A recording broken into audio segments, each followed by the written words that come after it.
Guys, do we need some warm-up music? No. I'm all warmed up. You sure?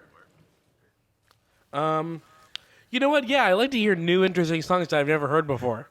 Okay, I have a perfect one for you. Okay, what is it? Don't worry about it. You'll hear it in a second.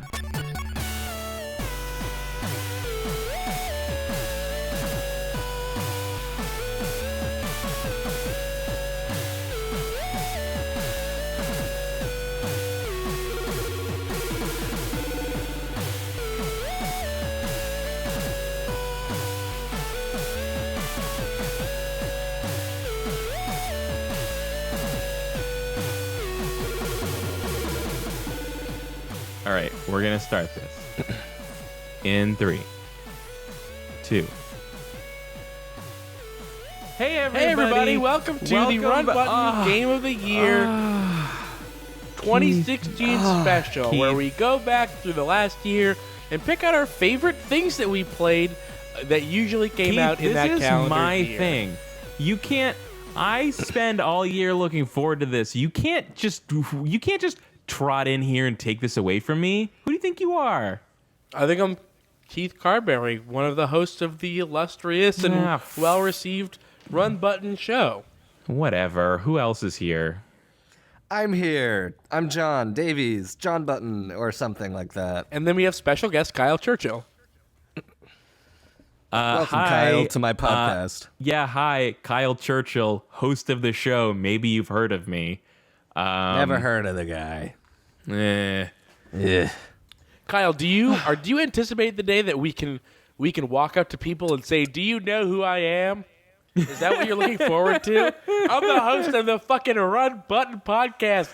You swine. I thought we were already there. I usually talk you guys up to my friends. I'm like, yeah, I sometimes stream and do podcasts with these cool dudes. You might have heard of them. I never told you this, Kyle, but I heard this happened over the holidays, and I don't remember who it was, but my cousin Kenny was like, "Hey, I was watching a stream, like a Warcraft stream or something. I can't remember what the game was, but they were like, it was a fairly popular stream, and they were like, hey, you should check out Run Button. It's a good Let's Play channel. I don't know who it is or anything, but that was cool. Hey, that's almost like being recognized. If you're the two people still streaming either Warcraft 3 or World of Warcraft, thanks. That was us once. Those streams are hugely popular. There's like 100,000 people at any given moment watching RuneScape. So, well, you know what the problem was is I was about to like make that joke, and right as it was coming out, I realized that you said Warcraft, and my mind just went straight to Warcraft 3, which is way older and less relevant than World of Warcraft. Mm-hmm. So I kind of had to like pivot and still try to pretend like streaming World of Warcraft is a thing that people don't do. And it didn't really work out. It's fine, as long as you've explained it. Also, I don't remember if that's what it was, but... Fine, whatever. Hey, guys, it's fine. Welcome. You know what? Forget I said anything. Jesus Christ. Let's count real quick. Okay, I'm counting 1, 2, 3... Wait, no. 1, 2... 1, 2, 3, 4... Did he forget how to count, John?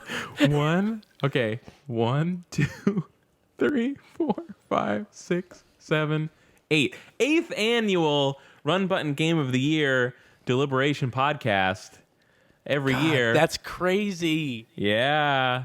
For a few of those years, we weren't called Run Button, but we've still been doing it every year. Same people for the most part every year. We each make our own individual top 10 lists for our favorite games of that year, and then we talk about them all, and then we work together, we debate, we slit each other's throats, and at the end of it all, we come up with one overall official Run Button top 10 list for that year. It's very competitive, I think. Yes. I'm here to win, baby. And maybe we can decide on this later, but the past couple years I've been doing that thing I came up with where we kind of like weight the games on everyone's list and then add up the points, and at the end of it we kind of get like a rough order for all the games. Yeah, know what I'm I like talking that. about? I like that Huh? because we never seem we seem to be pretty flexible on what we can move in and out of that if it seems like it doesn't really make sense. See, the past couple of years, like, I was impressed. I was pleased with how well it worked, but I felt like it almost worked too well, where there like wasn't enough arguing, where we kind of just went like, that looks pretty good, but then we would just squabble over like the bottom three or something. I kind of feel like maybe we should go back to like the old like free for all Fucking style. Wild West. Yeah, let's do Yeah. it. Let's do it. Okay, yeah, let's fucking do it. Oh, by the way, so for people watching the video or listening to the audio version, we've got a video version on YouTube where you can watch our live Google Doc that we'll be editing in real time of all these games. And then also on the side here, we have chat comments from our GameWisp subscribers. There might not be that much action in the chat room, though, because we didn't, like, we basically didn't tell anybody ahead of time that we were doing this, because we don't like to plan things. Yeah, You know. I didn't even know. Yeah. Did we tweet I that still don't it's even know what happening? we're doing, really. You tweeted out a while from the Run Button account that it was going to be happening, but you didn't but we tweet out that haven't- it started. Okay. Do you want to take a second and do that? Yes, I do want to do that. I'll get the link to the GameWisp post. Keith, do we want to address the elephant in the room here? Yeah, this is Hank. He's very big. Or the elephant that's not in the room? What are you talking about? Are you talking about Andy again? Oh, God. That might have been the meanest, worst thing I've ever said. Ever. It's fine. Andy's lost a lot of weight. He has. Andy is and I've gained a lot of weight. Really what happened was something I think Andy he gave did some you his kind weight? he did some kind of like voodoo curse on me, and all the weight transferred over. No, really what he did was bike across the country? Well, you know what? It's funny. I was talking to him. Apparently, he doesn't really work out like at all ever anymore. But he does just do that like crazy week-long bike trip like once a year. And I was like, oh, I thought like you had redesigned your whole life around like riding your bike all the time. He's like, nah, it's just that one time a year. He is also the athletics director of the school he works at. Wait, what? That's Yeah. true. Yeah, he stopped being the gym teacher, or he stopped being the Spanish teacher that didn't know Spanish. Now he's the sports teacher that doesn't know sports. I don't think he's the sports teacher, but he is the director of athletics. Andy's a very classic case of failing upwards. Man, Andy, you've been doing a really bad job teaching the Spanish class because you don't know any Spanish. So how would you like to be promoted to the director of a department? If you need any more proof that that America is both not a true meritocracy and also the education system is in the toilet, just understand that Andy got promoted from a Spanish teacher that doesn't know Spanish to the athletics director of a fucking school. To be fair, this is at a Massachusetts charter school, which is a hot button issue at the moment. So. Yeah, charter schools are trash. I got into a big argument with him about charter schools too. Okay, well, just to... I felt like it was... I Go for wanted it. to bring it up because Andy has been on the Game of the Year podcast every year except 1 year. So I feel like his absence might be felt by some people. Mm-hmm. And, I am still friends with Andy. I plan to have Andy on more Run Button stuff in the future, but Andy and Keith had a bit of a falling out. We got And into a Keith- fight about politics where he was being a dickbag shithead, and I was just trying to be a okay. good friend. Right. You were trying to be a good friend, so you decided to block his cell phone number from your phone and never speak to him again, Yeah. and not accept his apology or Andy's, reaching Well, out here's to the thing. remain Andy and I friends. have always had a very contentious relationship. I think that Andy is very funny. I think that he works well on the show, and I think that he is always trying to get on my nerves intentionally. And it's been like 8 years, and it's just exhausting. I mean, this is not the first time that we've had a falling out. Like there was a period of like 2 years where I didn't talk to him at all, and then I accepted his apology, and we were friends again. And then it's just like every time that I hang out with Andy, it is like it's like hanging out with it's like trading in your mattress for a bed of nails. It's the worst. I think the problem is that neither of you can let things go, and I think that that's fine when you are with people that do know how to let things go, but like when you guys get together it becomes this sort of like awful feedback loop. Here's what I think it is. I feel like that I am very passionate about my belief system, and Andy is very your belief system. Yeah, and Andy is very willing to mess with that for fun. That is, yes, that's true. Yeah. Though I would say it is a shame that Andy is not here with us. But I would say that as much as I like Andy and as much as I like doing like recorded video game centric things with Andy, Game of the Year is perhaps not Andy's strong suit. Yeah, perhaps not his strong suit. The guy who tried to give us like Game of the Year ridiculous fishing. Once of the Year. I was talking to John about this before we went live. One year he put God of War 3 on his list after having only played it for 30 to 60 minutes. Yeah, there's, but I like him. What are you anticipating that he'll listen to this and overhear all of this? No. I don't. Corey, I think it's a small chance, but it is a chance. Yeah. That Essentially, could it breaks get down pretty dramatic. into Kyle, Andy, and I were organizing him being on something for Run Button, and he re-brought up, or one of us re-brought up, an argument that we had already had about terrible Senator Cory Booker. This is months ago. Why are we recounting this? You asked me to. No, I didn't. You said let's address the elephant in the room, and then talk about. No, I didn't. I didn't ask you to like give us a blow by blow of why you're not speaking to Andy anymore. Oh, okay. Yeah, this is a Game of the Year podcast, guys. Yeah. It's not Andy falling out of the year. All right, here's the other elephant in the room. If you're doing a podcast about 2016, 2016 was like, holy shit, like the worst year ever. You think I so? mean, not ever, probably. I've only been alive for 26 of them. It's probably the worst of the 26.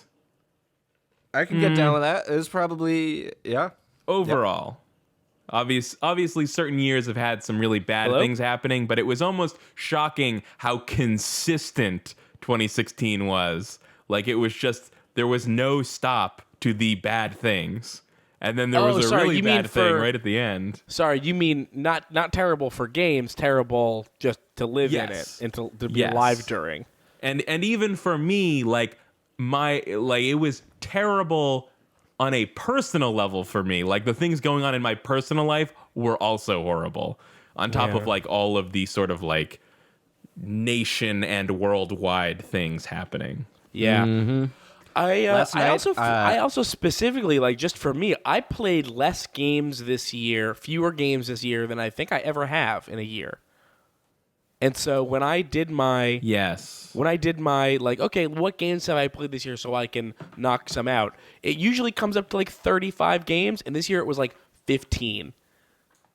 Wow. Yeah. But I really stand by a lot of the games on my list, if not all of them. All of them. I'm looking at it now, all of them. So, kind of the reason I wanted to address how terrible 2016 was as like a year overall is because, ironically, I thought it was an incredible year for games. Like, there were a couple down years. I think like 13 and 14 were sort of like meh. 15 and then was last year I was like, hey guys, video games brought it back. Yeah, well, agreed. Video last games year was continued. Great. They continued to bring it back. In 2016, I swear to God, this is like 100% true. I opened my phone, went to my list of games, and I saw like 10 games. I read the titles of the games. I went, oh yeah, that's my Game of the Year list. Oh wait, no, that's just the 10 games that I like bumped off my list below my real list. Like I have an entire list of games that could be my game of the year that didn't even make it on the list. So because you have a newborn child, Kyle, or I guess not newborn anymore, but because you have had recently she's a toddler. newborn, yeah. Do you feel like you have had more time to play video games just because the act of caring for a creature incapable of like rational thought doesn't take a lot of effort? No. See that I definitely think I said something about that being the case Last year when she was like the first month of her life. Okay. Wait a minute, you had a child? I can't tell if it's a joke that a or joke? not. I'm kidding. We've talked Okay, about this. jeez. Okay. Well, I I mean, believe in I silenced California, you it guys. wouldn't be crazy. I know. Yeah. No, we literally just talked about her on when we were playing Diablo. Yeah, I mean that's what I thought, but I don't know. It seemed really convincing, and I don't know. John's very effectively deadpan. Yeah, no, she's a toddler now, so I can't even play games around her because like I just have to spend all my time following her around and trying to ward off her tornado of destruction. So yeah, games. Tornado of Destruction. Yikes. Tornado of destruction. Amelia Rose, the Tornado of Destruction. Yeah. Remember when I asked if you named her after the Bloodborne boss? That's like one of the subtitles for like a From Software game. It's like Amelia Rose, Tornado of Destruction. That like appears on the little life bar at the bottom. Nice. Yeah, Vicar Amelia. Yeah, exactly. Yeah, so like I have a list of 10 games I think are great. I have a bunch of other games I played that are basically good enough to be on my list even though they didn't make it. And then there's like even more games that I didn't get to because I spent so much of this year both not having enough free time to play as many games as I would have liked and also just straight up not having enough money to buy games. So I think we could take like there was one year, like 2013 maybe, where we spent an entire 90 minutes talking about honorable mentions. Yeah, I only have one honorable mention this year. Oh, okay. Yeah. But okay, well, I was going to say in the spirit of trying to curtail that, I was thinking about trying to use a timer to not go over. But if you've only got one, go ahead. I only have one.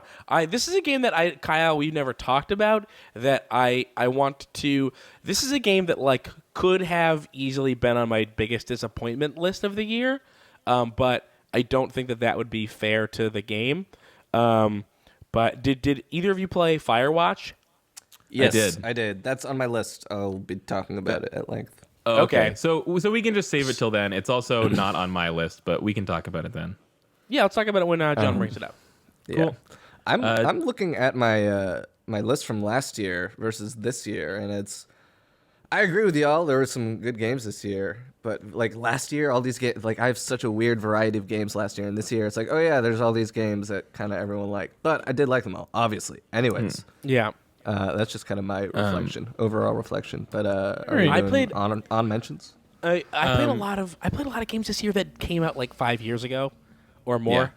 That was my year for doing that. Yeah, I played So that's some why- old games and stuff. Yeah. But I feel like the games that I did play from last year, which again only like 15 or 20 of, which is absurdly low for me, of those games, I think I did a really good job of picking them. Nice. Yeah. Nice. Who wants to do? Are we going to go round robin or are we going to go straight down like usual? Well, I got some honorable mentions. Okay, let's go for your if you don't honorable mind. I got some HMs. honorable mentions. Real quick, I'm not going to talk about these games. These are like this is like my pile of shame that I didn't get to, which I think is like relevant just in context to add context to if some people are like, how come they didn't mention this game? It's like, sorry, I have a didn't lot play of- it. I actually do have a list of stuff that like I didn't get to at all that I would have liked to that Yeah. I think would have gotten on my list. Mine's like a mile long. I'll run down it. I loved Deus Ex Human Revolution, but I didn't get to Mankind Divided because I didn't really Same. hear great things. Digimon Story Cyber Sleuth is supposed to be great. XCOM 2, Dark Souls 3, Gears of War 4, Salt and Sanctuary, Hyper Light Drifter, Ratchet and Clank SteamWorld Heist, Tokyo Mirage Sessions FE. Sharp FE, mister.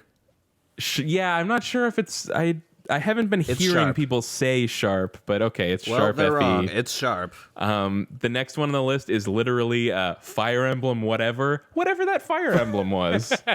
Conquest Birthright. Thank you. Awakening. Monster No, that Hunter was- Generations, Quadrilateral Cowboy, Abduction. That's Abduction also is my the list. one. Quadrilateral Cowboy. Okay, Abduction is the one I'm really disappointed that I didn't get to, and I have no excuse for having not because someone gave us a copy to do a Let's Play of, and we haven't done it yet. We're going to, though. Owlboy- We still have... Yeah. Final Fantasy 15, but that will be eligible next year. I forgot to mention that. The crazy way Run Button does things is that the games in December are eligible for that year and the next year to give, because I feel like so many Game of the Year awards happen at like the end of November. They don't even consider the December games. I'm like giving the December games double chance. I'm saying, hey, I know December, I have a December 2015 game on my list. chin up, December. I think I do. I have too, also got one, I think. Oh. And then there was Dishonored 2, Pokemon Sun and Moon, The Last Guardian I have, but haven't played enough of, Watch Dogs 2, and I don't know anything about Nitro plus Blaster's Heroin's Infinite Duel, but apparently people really like that game. I've been hearing about it from tons of people. Also a quick shout out from last year, Talos Principle and Her Story. I hadn't played when we did the Game of the Year podcast, but I played them this Yeah, year, Her and I was like, Story. oh man, those games are so good. Remember when I was fighting to get Her Story on the list, and then y'all were like, nah. I know. I think I feel like if we went back and listened to it at the time, I was even like, I feel like I might regret this, but let's take off Yeah, Her we both- Story. I think you do. I think We you did both say that. I said think it was that. Yeah, Keith we who both was, were like, yeah. it would be these games we know are really good. We just haven't played them, so Yeah, I just looked at the list like yesterday or the day before, and the fact that we put on Rare Replay and didn't put on Her Story, it's like maybe a little silly, but we even knew that at the time. We just really like Rare Replay. man, Rare Replay is great. You can love Her Story. No, Don't take you're shots right. at Rare Replay. You're right. The Talos Principle is an incredible game. That game's I very love good. the- Very I good. love I love that. the puzzles and the story. That game's like 1,000,000 hours long, and I basically loved every minute of it. And here's like my actual honorable mentions. Darkest Dungeon, I played and loved when it first went into early access, but haven't gotten myself to go back to it anytime recently. Shenzhen IO is the next game from Zachtronics, who made Space Chem and Infinifactory that I'm huge fans of. But it's really hard and complicated. But I did print out an entire binder and go to Staples to get stuff for a binder because that game has a binder that you use. Kyle loves puzzle games. That's, I think, a thing that we don't mention true. enough. I do love puzzle games. More than A lot. anybody else, Kyle is apt to put puzzle games on his list and talk about them really positively. The story of Shenzhen IO is it's like a near future thing where you're an electronics engineer, but all of those jobs have been outsourced to China and stuff. So to get a low level electronic engineering job, you have to go to China. So you do. And they just have you program inane things like signs that blink lights that people hold up at shows and stuff, but also the game comes with a PDF that they tell you to print out and put in a binder that makes it look like a manual from a computer manual from the 90s or something, that teach you all about the programming language and stuff that you have to use for the game. That's it's cool. neat. Why don't you learn It's a real fun. programming language? I have a little bit, but I just don't care enough.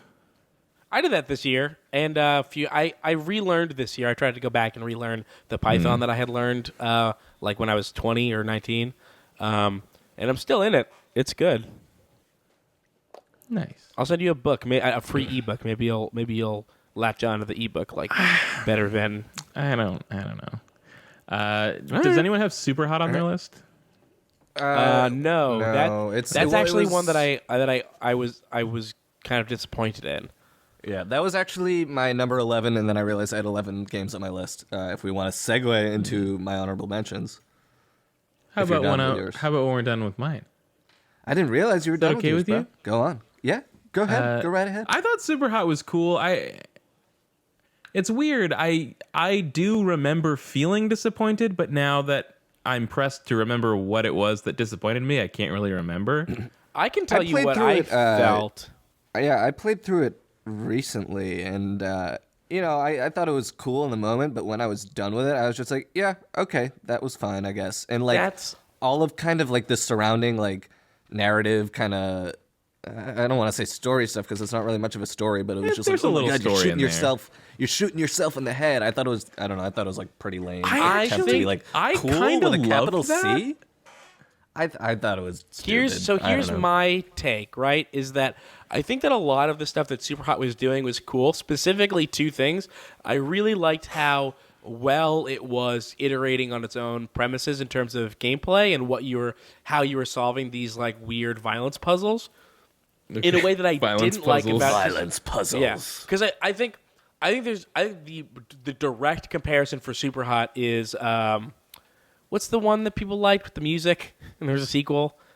Super Hot. No, Hotline Miami. Hotline Miami. Yeah. So I think that's like the direct comparison, right? In a I lot of could ways, kinda in see both the fact that. that you're solving these violence puzzles, and it's also like a game about violence, and it's a Virtual game violence. Virtual. Okay, Well, it's a game about violence that is criticizing, in a way, violence in video games. One that is doing so through like your player character committing real violence, and the other one the player character virtually committing real violence. I think they're very similar themes, and I don't like either game. I don't like, I do like Superhot more because I do like the fact that I think the puzzles are more interesting, and I think that it develops more on how you play it. I like both of them. And I like how I like how broody. That's fine. I think that they're both games that people should like, but I just don't. They don't click with me because I don't like the way that it's a product that people should buy and they want you to buy, and then through the act of playing them, they're criticizing the actions that they're forcing you to do, and the only way to win to win morally over the game's themes is to never have bought it or to walked away once you started playing. Well, yeah, but like I don't think that. You ever see the movie Funny Games? No. That movie does the exact same thing, and like at the end, it's like, haha, you sat through this, and then the only way to have not given in to what that movie is criticizing is to not watch it, and this is doing the same thing. So it's like Right, and so I think that criticizing violence in video games and the way that it affects people and the way that it's portrayed basically in the vast majority of video games, I think that's a super worthwhile thing to criticize, but I think that the easiest way to do that is to be like, there's something wrong with you for having played this. I think that's kind of what both of those games do. I think you might be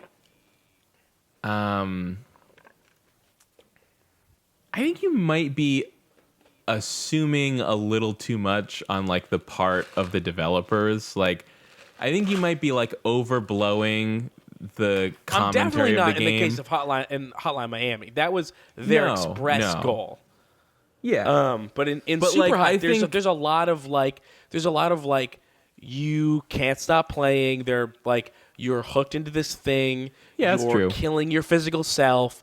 You're committing violence on the behalf of. I mean, in the game, you're committing it on behalf of a corporation, and in reality, you're committing it on behalf of the developer. And Yeah. it is through one criticizing the other. Through the act of guess- playing the game, it is criticizing playing of the game. I guess And I think that that's a weak position to come from because they built the game for the express purpose that people play it and enjoy it. And I think that's a very interesting theme. I think that the idea of critiquing violence in games is a good idea. I just think that specific mode of doing it doesn't really work for me. And also, I I think the reason it kind of fails is because they seem more intent on creating a cool atmosphere via these kind of narrative gestures rather than actually like believing in what they end up saying. It's like it's all in service of making this cool like paranoid atmosphere rather than like, oh yeah, we actually want to hammer these ideas in like on you. They're like, yeah, I guess these ideas are kind of cool and we can like cash in on this, you know, kind of critical stance that we can take, but you know, it doesn't come off as being that kind of convincing or affecting. Yeah, I think both of those games, more so Super Hot probably, it's like it's I think the intent of the theme is to sort of like also kind of have fun with the inherent hypocrisy of like thinking that violence is bad but also enjoying violent games like you're doing when you play those games. So I think it's not as like counterproductive to their message as maybe, at least I don't feel it is as much as you seem to, Keith. Like, I think it's sort of, I think like enjoying the violence of the game is also kind of part of the theme of both of those games. Well, that's what I think the contradiction is. I don't think it's hypocrisy. I think it's just contradiction where you're supposed to enjoy the game, but also you're supposed to criticize the violence that's in the game, but the violence is almost all that's in the game. I mean, there's, puzzle solving and being tactical, and there's a story, and there's, in Hotline Miami, it's a little bit funny. But you're both supposed to enjoy the game because it's a product that they build for people to buy and play and enjoy, but also they're not criticizing it feels like in playing the game you are losing a moral argument that they constructed the game to be. Yeah, I understand what you're saying. I just don't see it that way. I mean, to its credit, I don't think it's like a black or white thing. You can still engage in these things while being critical and acknowledging kind of the shortcomings that they're pointing out. Absolutely. And considering we've just reached the 6-minute mark for just Super Hot, why don't we move on to, I'm going to run through the last couple of things on this list. Mirror's Edge Catalyst. I think I'm the only person that played that this year. I think they sold one copy of that game, and it was to me. I actually liked it a lot. I think I replayed Mirror's Edge 1 right before I played it because I felt like nobody remembered what Mirror's Edge 1 was like. Or at least if I was going to have an opinion about Mirror's Edge Catalyst, I wanted to be speaking from an informed position of knowing what the first one, or remembering what the first one was like, rather than just kind of assuming. And like Mirror's Edge is fucking rough when you go back to that game. Holy shit. Everyone kind of says that. A lot of people, you liked it more than even other people did at the time. Also, yes, I liked it a lot more than I would say most people at the time. Though I don't know, like I was seeing a lot of people kind of express. It seemed like they were like playing Mirror's Edge Catalyst and just kind of going like, it's just like Mirror's Edge 1, who cares? And I played Mirror's Edge Catalyst and I was like, I gotta give them credit. Like almost every single thing, not almost, literally every single thing about this game is far better than the first game. I mean, there's at least some credit to be given there. Yeah, sure. I mean, really they made like the that game that they wanted it, to make, and then they remade it better. Yeah. I think the main criticism to level against that game is that like the story and the story missions are not that interesting, and really what's the most fun is just to like you go around this big open world, you can run anywhere, and they just have like all kinds of like time trial challenges like all over the place. So like if you just want to like try to run good through the environment and it's fun to do that, like that's a good time. It's just kind of a like Burnout Paradise. Run good. A little like Burnout Paradise. Yeah. I would say that's a good comparison. Do you want to know what would be on my top 10 list if it came out this year? Burnout Paradise. Oh, wait, or another Burnout Paradise. Yeah, no, that game's great. I would love another Burnout Paradise game. I would too. They that game just came to backwards compatibility like a month or two ago. So I just recently replayed that and like, man, that was a good game. It's a dope game. You gave me a copy of that game because you had 2. I did. Mm-hmm. Yeah. And now I have 3 or something. Oh. Do you have my copy? Because I don't. No, I was just... I mean, maybe. I don't know. I also had Firewatch on there. And Hitman came out, but I missed Hitman when it first came out. I didn't play it until like a couple months ago. And I'm a really big Hitman fan, and I really like this game, but it just... like, I almost want to give it the benefit of the doubt because there have been so many people that aren't usually that positive about Hitman that have been overwhelmingly positive about this new game that it almost makes me feel like I'm stupid and it must be amazing. But I didn't say one thing about that? I didn't have as much fun with it as I was expecting. I also have not played all of the game, and I would really like to get back to it. You have... I think you kind of... No, John, you go first. All right. Jesus Christ. I feel like I've kind of had the same experience as you, Kyle. I played the first 2 maps, and I feel like you kind of have to be a certain style of gamer to really crack into what makes that game enjoyable. And like, I haven't been able to do.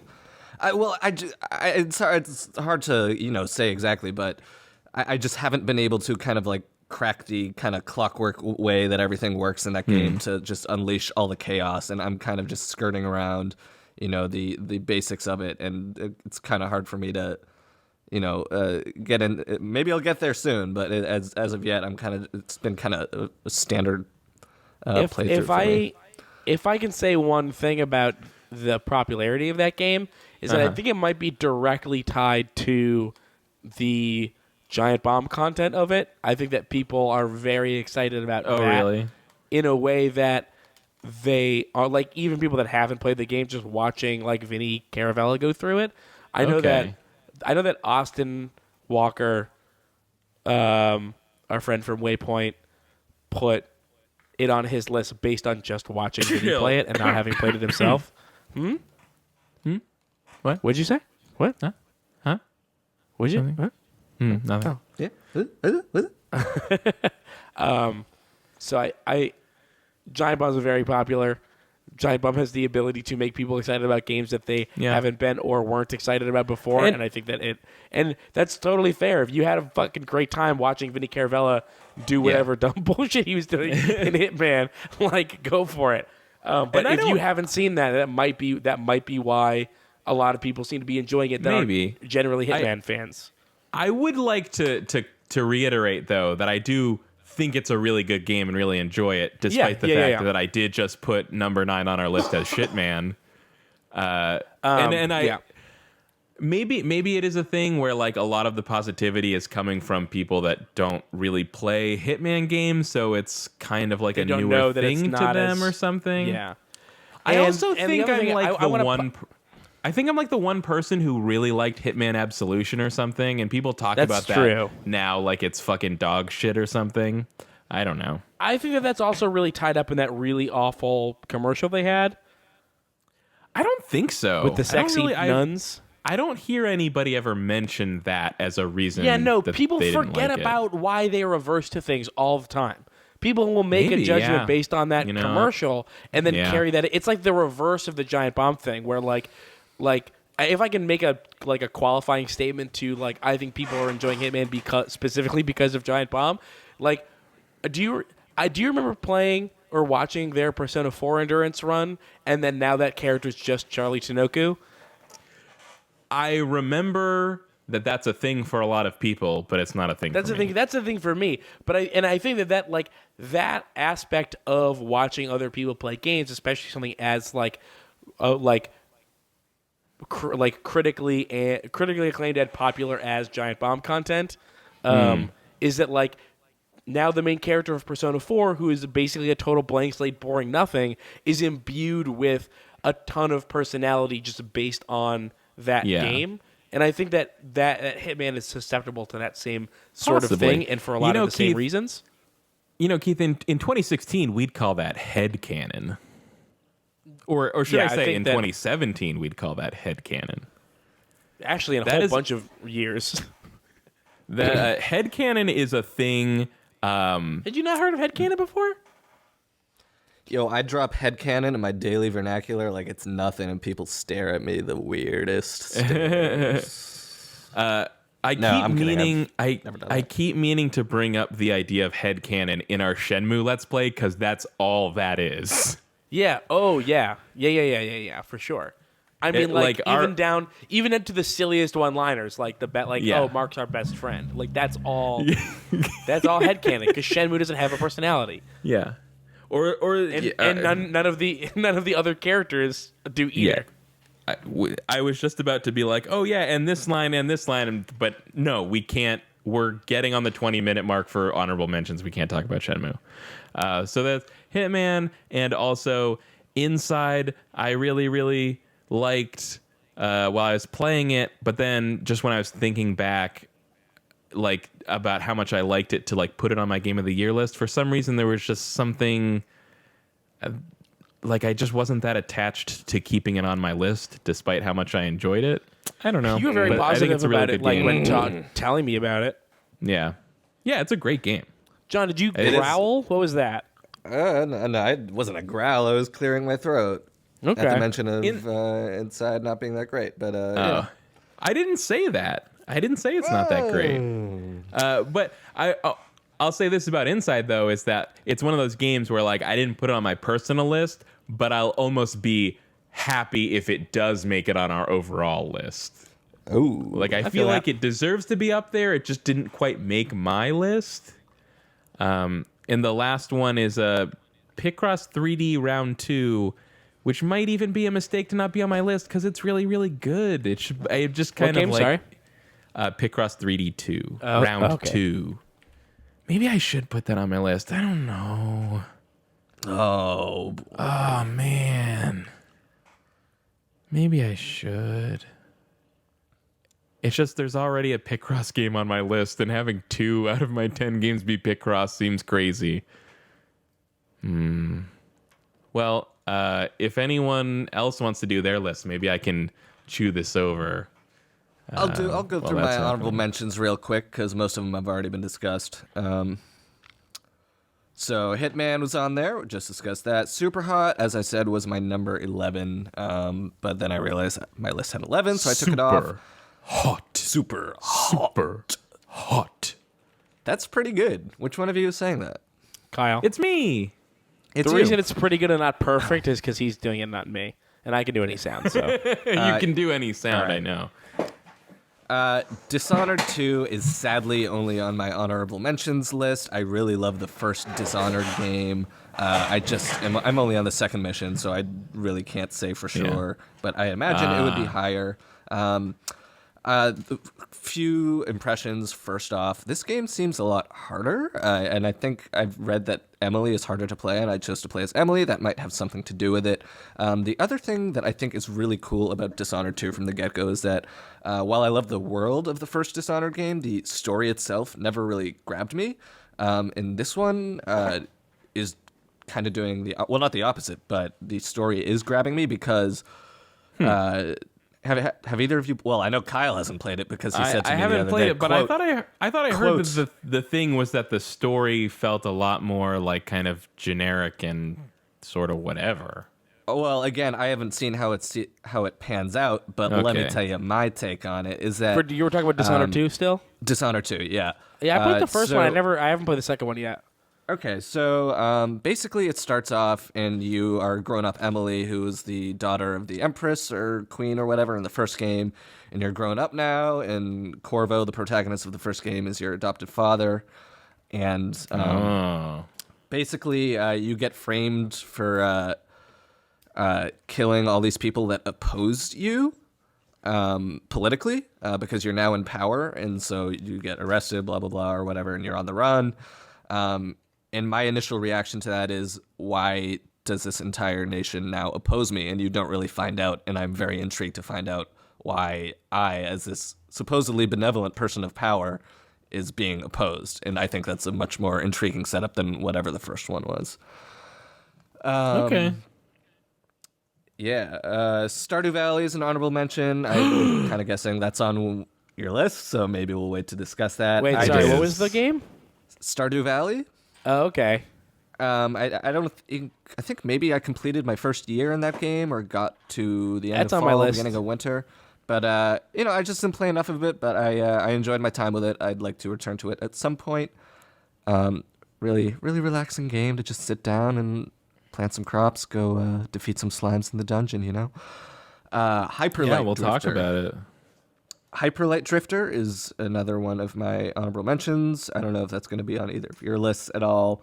Nope. But I did not get to play it. It was Yeah, in I Kyle think- Tunnel or there's kind of 4 big areas in that game. I beat only one of them. The thing is, I really love the kind of wordless storytelling that game has. It's about this kind of little warrior dude who is suffering this intense physical illness and is trying to make his way through all these terrible monsters and such. And the music, Disaster Piece, the guy who scored Fez and It Follows, did the music. And it's just super evocative, and it's got this really amazing kind of melancholic mood about it. The reason I kind of dropped off of it is, admittedly, I found it difficult in a kind of unfair way where maybe this sounds really stupid, but they make it kind of a chore to get health items.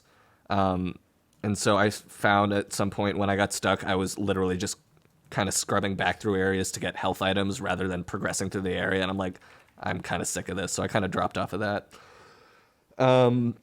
Last honorable mention, Ratchet and Clank for PS4. Never played one of the original Ratchets, so this remake was pretty cool. I think I only got about halfway through, but the dynamic combat and just how everything looked in that game was just, it kind of kept you on your toes. I heard it was Just good. constantly switching weapons. There's stuff flying all over the place. There's all these little items, and you get to smash people in the head.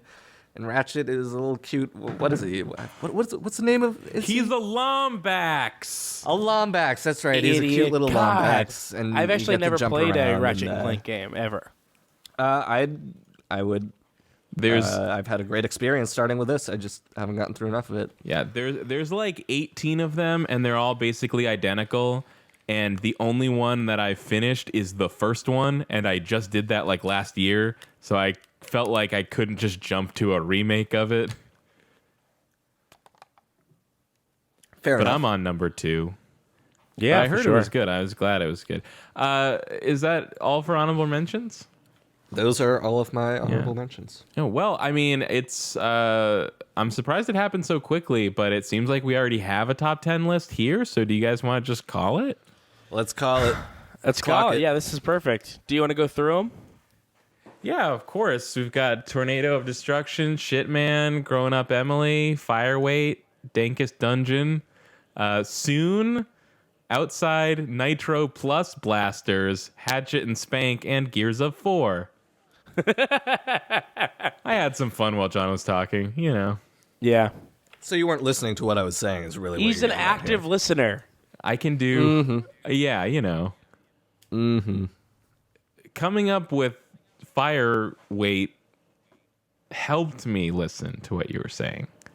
Yeah. I'm sure it did. That's actually true. I mean, it has been proven that it helps people concentrate if they're like doodling when they're listening. And It's your form of note taking. I get it. yeah. Yeah. I never took notes in college. All right. Thanks for listening to our Game of the Year podcast. We'll see you next year. Bye. Damn, I wish we were able to get through honorable mentions faster. That was too bad. Whatever. Who Shape up for the I think second that- half, guys. I think that we should go. We should see who feels that they have the most different Game of the Year list to go first. I don't know how we would judge that. I guarantee you I have. I can't make any guarantees, but How can you guarantee that? Yeah, how I can don't you know, fucking man. guarantee that? Don't fight.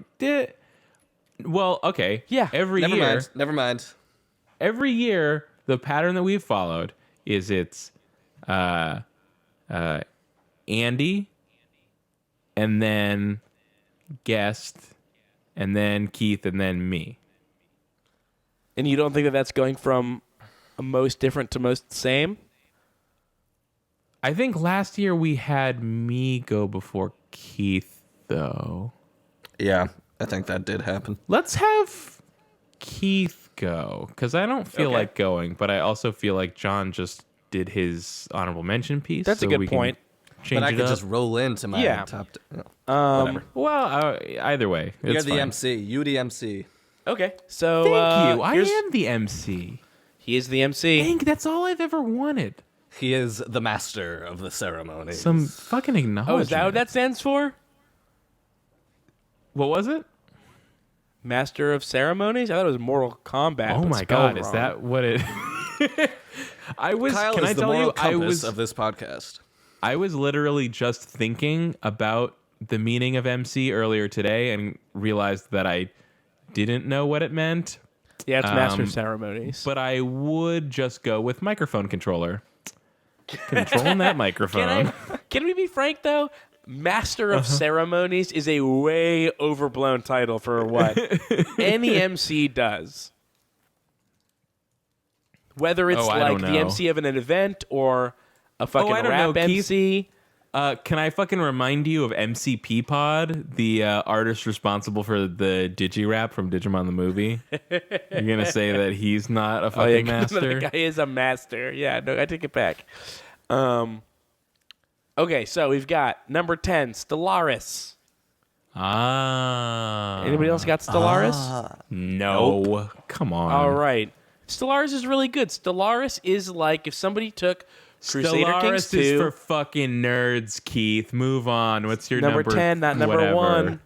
Stellaris. I didn't- No, I I'm going didn't to talk mean- about these games. I didn't mean for there to be a 1, Keith. Relax. So Stellaris is. It feels a lot like if somebody took one of my favorite games ever, Crusader Kings 2, took out a lot of the things that I think makes it stand apart from other games like that, and then put it in space, which is sort of like a balancing Nice. act of like, well, you took out like all the most interesting aspects of this game, Oh. but also it's in space now. So it's like, you know, it's a Sure. give and Is take. it- It didn't give as much as it took. Tell me, but how's it's the kind combat? of like a zero-sum gain. sure. Right, Keith? I would call it a modest sum loss, if anything. But Tell me, is it generic space though, or is it weird cool space? it depends what you mean by generic space and weird cool space. I would call it weird cool space. Okay. Well, what do you mean when you say generic space? Let me think. From what I've seen of like Elite Dangerous, that kind of looks like generic space. Okay.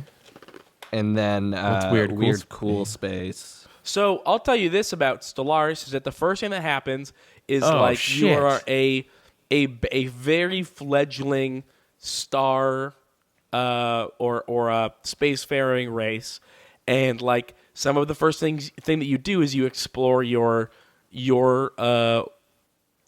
solar system, and you can find various little plot threads that will follow you for a while throughout your playthrough. And those things can include like, hey, you found like pieces of your ancient god, or like weird temples floating in space, and how did these temples get in space, and why are they like orbiting around our planet? And then you, in addition to like this weird sort of pseudo diplomacy that you're doing with the often much larger, much more aggressive races that are immediately surrounding you, you're also sort of in the background figuring out who you are as a people, where you want to go, and where you came from. And that stuff is very light. Or how do you figure? How are these things presented mechanically? Mechanically, you're going places and scanning things. Okay. Which is why I would not call it one of the game's stronger suits or emphases, but I like the flavor that it gives you once you do actually do those things, and the act of playing the game and moving people around and thinking strategically, and the fact that you have to form alliances to be able to even get into other people's territory sort of makes that a pretty hard task, but also a fairly satisfying one. I didn't end up playing a ton of this game, or at least not nearly as much as I played of Crusader Kings 2, because it didn't have those same sort of hooks because like basically the diplomacy aspects of it were severely reduced. But I did love the sort of it is not truly procedurally generated in that, like, you'll see the same few dozen alien or human faces over and over again, but it is constantly swapping like all of their attributes and their proclivities and the things they like and the things they hate, and depending on who you're playing as, they might be a horribly despotic race, but if you're a horribly despotic race, they might be your best friend. But if you're like, no, I like democracy, they might just try to crush you from the start, and who knows? And like, it's just yeah. Sorry, let me ask you this. Okay. Have you played Galactic Civilizations? No. Okay. Well, Galactic Civilizations is just civilization in space. So I guess my real question is, how much like Civilization in space is this game? Because I feel like that was kind of how I always imagined it. It's not. It is. I mean, if you're broad view, it is very much like that. Yes, but narrow view, it is not like that at all. In what is different about the narrow view? In the broad sense, you are in space, you are a civilization, and it is a turn-based strategy game, or it is not turn-based, but it is. Sounds pretty similar. It is. It is not. It is not turn-based. It's real time, but you can. I play it as if it was turn-based, in terms of like strategically pausing it and doing stuff like that. So it's not turn-based, but it is. It looks a lot like how Civilization looks. But it doesn't have the same sort of like, you're not working towards the goal of like, should I get a friends with everyone victory or a science victory or a religion? There's no like culture points. There's a lot of resource gathering. There's a lot of expansion. There's a different type of diplomacy. So it's different enough. I wouldn't buy those two games at the same time. Is there an actual win state, or does it just go? At some point, there's a thing called like the swarm that is like, hey, guess what? Now there's someone came in from another galaxy and is just slowly devouring the galaxy, and so that's part of it. And then also, are they up to that constantly? Again? Yeah, they're up to that again. And then you're constantly under threat from neighboring from neighboring colonies, or AI rebellion. If you develop too far down the AI chain, there is a chance that they will just try to fucking kill you. Just some fucking space farmer on like a rim world. Yeah. Imagine this gigantic veil of darkness on the horizon, and he's like, they're at it again. Imagine Civilization with a lot more emphasis on like technology trees instead of like all the other different kinds of trees. Wait. Oh, okay. I was gonna say, like, isn't Civilization just a bunch of different tech trees? Well, there's like tech trees and government trees and culture trees. This is like there's three different kinds of tech. It's different, but you wouldn't buy them in the same couple months. Like, you would make your choice of which of these you want to play. Probably. I feel like I just can't get into those games anymore because it just feels like such a commitment. I don't know. I played like 25 or 35 hours of it, and I bounced. Yeah. It wasn't that huge. That's a lot of hours. You could do a lot in those hours. Yeah.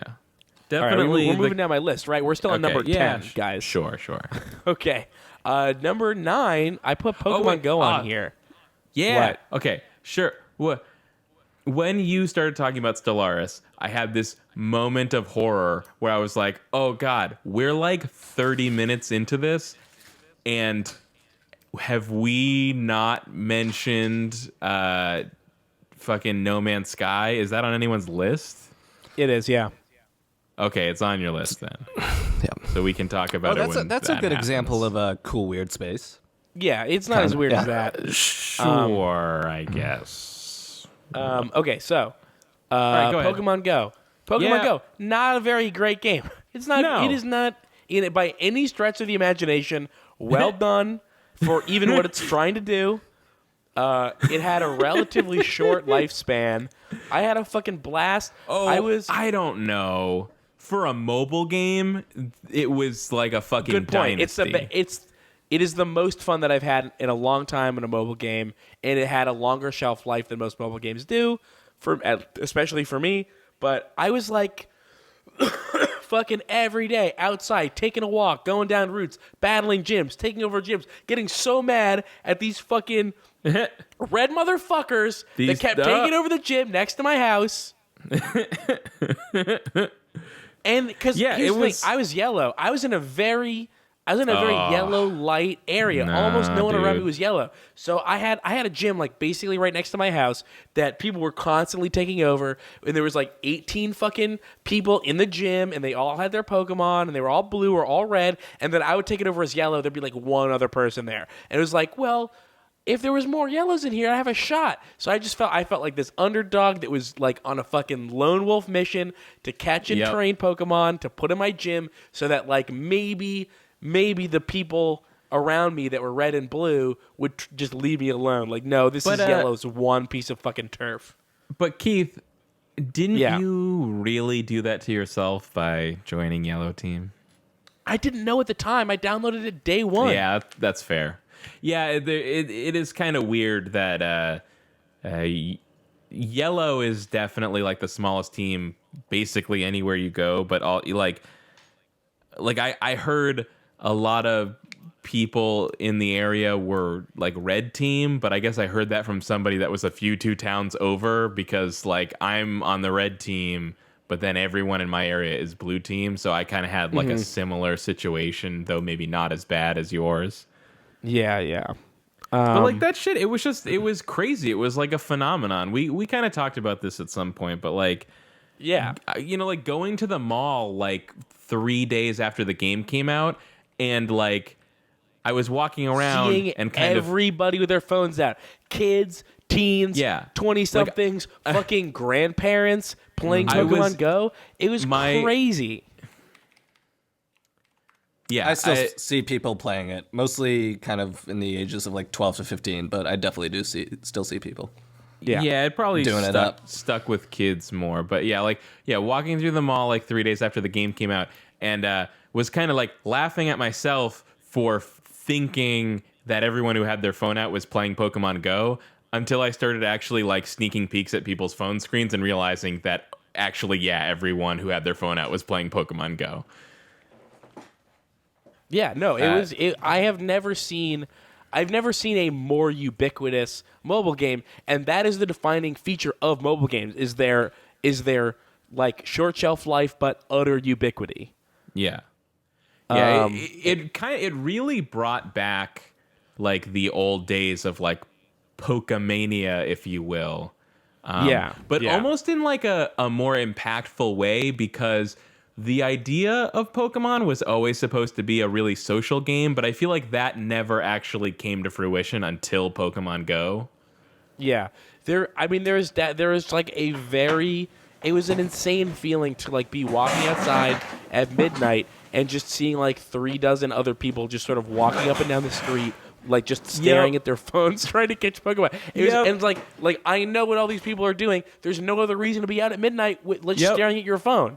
Because if dude, there could be no other reason that there's 10 people on the one street in my town that had 4 Pokestops all within range at midnight. At midnight, and then just like being at a gym and taking it over, and while you're taking it over, they're defending it. That was a very interesting feeling.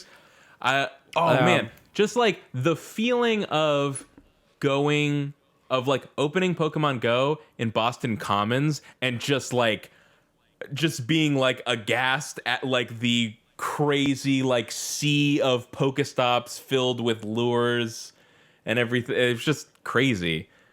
I was standing in Boston Commons going like kind of looking at the map and going, I think the gym is over this way, or is it there? And then like I turned and saw like a statue, and then beneath the statue was like literally 30 people our age. I was like, oh, I found the gym. It's that one right there. Did you see the video of people in New York that found the Vaporeon? No. There's a video. It's amazing. There's a Vaporeon in like Central Park or whatever, and people were They were like, "Look at leaving this their shit, cars. Jay." No, people were running out of their vehicles, leaving the doors open and running into the field to be like, "There's a fucking Vaporeon!" Just like 1,000 people. There's a Vaporeon. We found it. Like, I swear to God, people abandoned their cars in the street. It was crazy. Yeah, That's I know so people have good. gotten into car accidents playing Pokemon Go. That's nuts. Wow. I haven't seen Yeah. that. Luckily, in New York, when you're in a car, you're generally not moving. Yeah.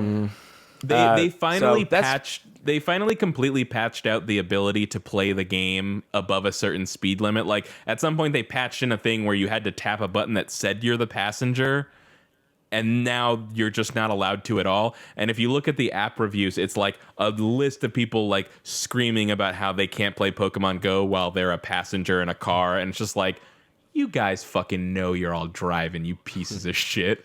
Like, and You I know did what? it too. And it's Here's the good thing, that they don't though. let you do that because people cannot be trusted. Obviously, I played a ton of Pokemon Go while I was driving, and it was super dangerous. Yeah, here's the thing. I didn't do it when I was driving, but I'll say this: there's a lot of legitimate criticism to come from people that ride the bus, or especially the Yeah. school bus. Yeah. Like, if I was those people and I could no longer do that on my commute, I would be pissed Yeah. off. It's true. Mm-hmm.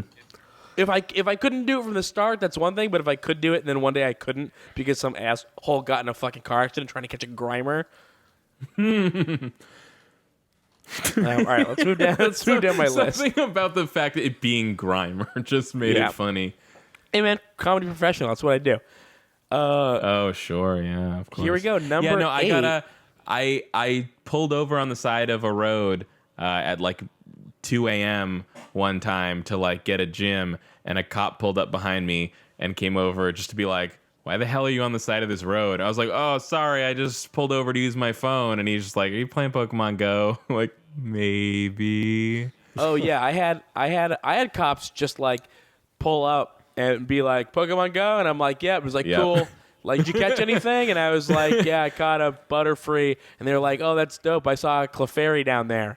And I was like, "All right, cool. Oh, cop, yeah, thanks."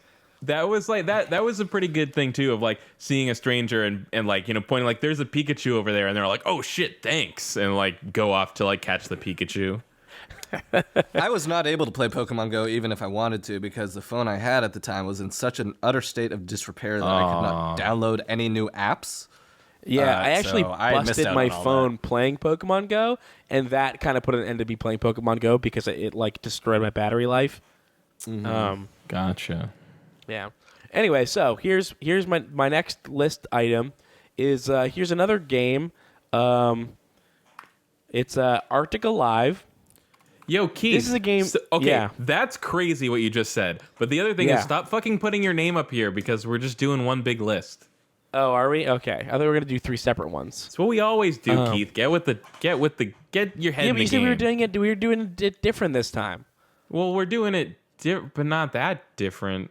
All right, still so always did Arctic this. Alive, Arctic Alive is a game that I found on Steam by scrolling through all the worst review games. Hey, And Keith. yeah. Keith, Yeah. this is game of the year. I don't think headcanon is allowed to fucking It's not about headcanon. rank It's about how much I here. enjoyed my time with the game. Okay, sorry, go ahead.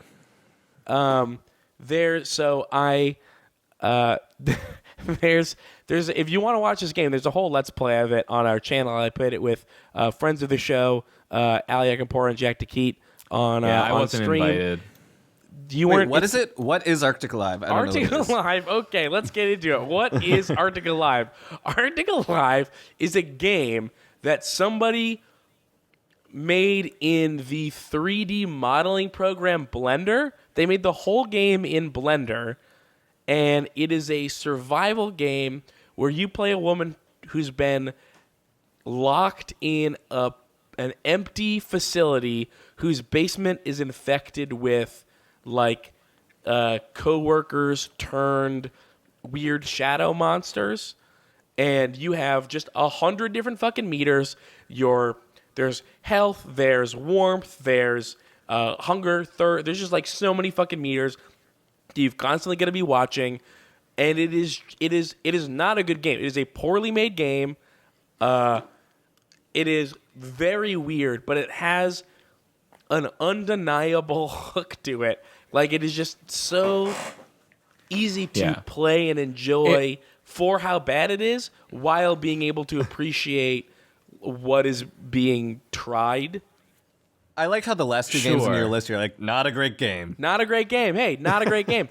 I had a fucking blast, and I very cautiously recommend people going out, but it's like $1. So yeah, if you want to buy it, it came out this year too. If you want to buy it, go buy it. It's $1. Play it. But it might be worth your while to play it while watching the Let's Play. Go buy it. So what is the draw for you then, specifically? It's just weird. It's bizarre. It is poorly translated. It has these diary entries that are intentionally ambiguous, but then so poorly translated, it's even more ambiguous.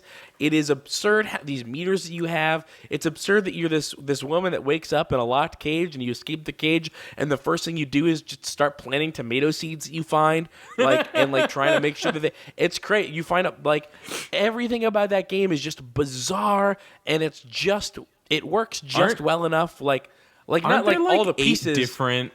Aren't there 8 different meters that will kill you if they run out or something? Yeah, there's more than 8. There's 10 or 11. It's so many. There's and that becomes a joke where I go through and I describe the emoticon that says what the picture is rather than what the actual thing is, because I didn't realize you could hover over it and it would tell you. I knew what they all did, but I couldn't describe. One of them is sand. You have to keep washing. You have to make sure your hands are clean, because if your hands aren't clean, you got to press. And if you get depressed, then you'll just fucking die. Whoa! Whoa! You skated right past that leap of logic. You get depressed if your hands aren't clean. Yeah, you have to take a bath and wash your hands and go to the bathroom. If you don't go to the bathroom, you'll fucking die.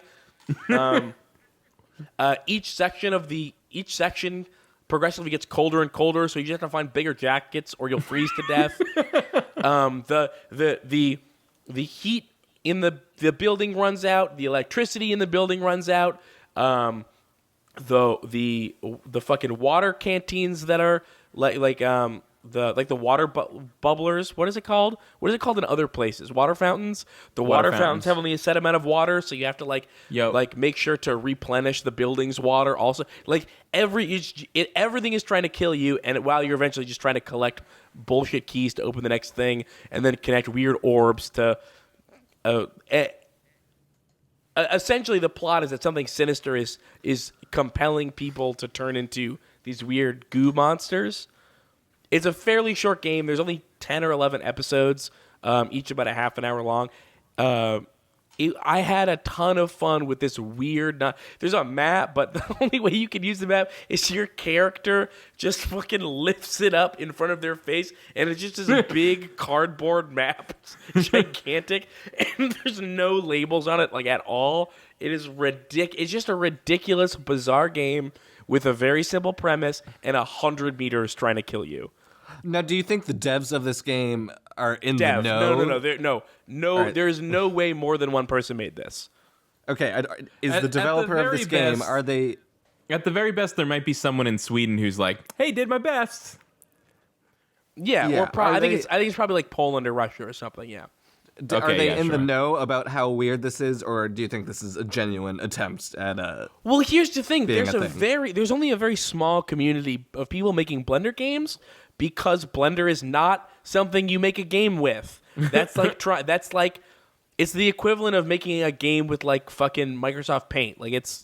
It would be if you tried to make an exploration puzzle game in HyperCard. What? Yes, that's exactly what? Yes. What? Yeah.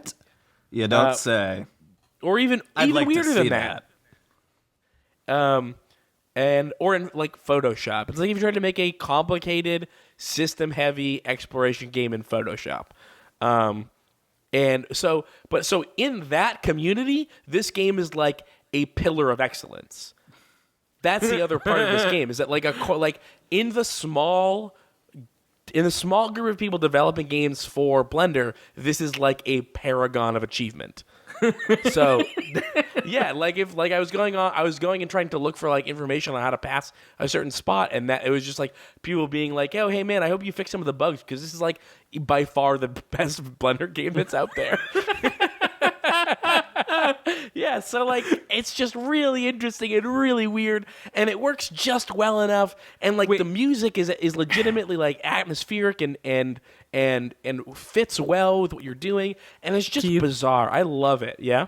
Keith, could now in your exploration of the Blender game scene, did you get any kind of sense about why people are making games in this thing I've never heard of that isn't for games? Cause people build ships in bottles, dude. Like people just do shit. I don't know. Okay.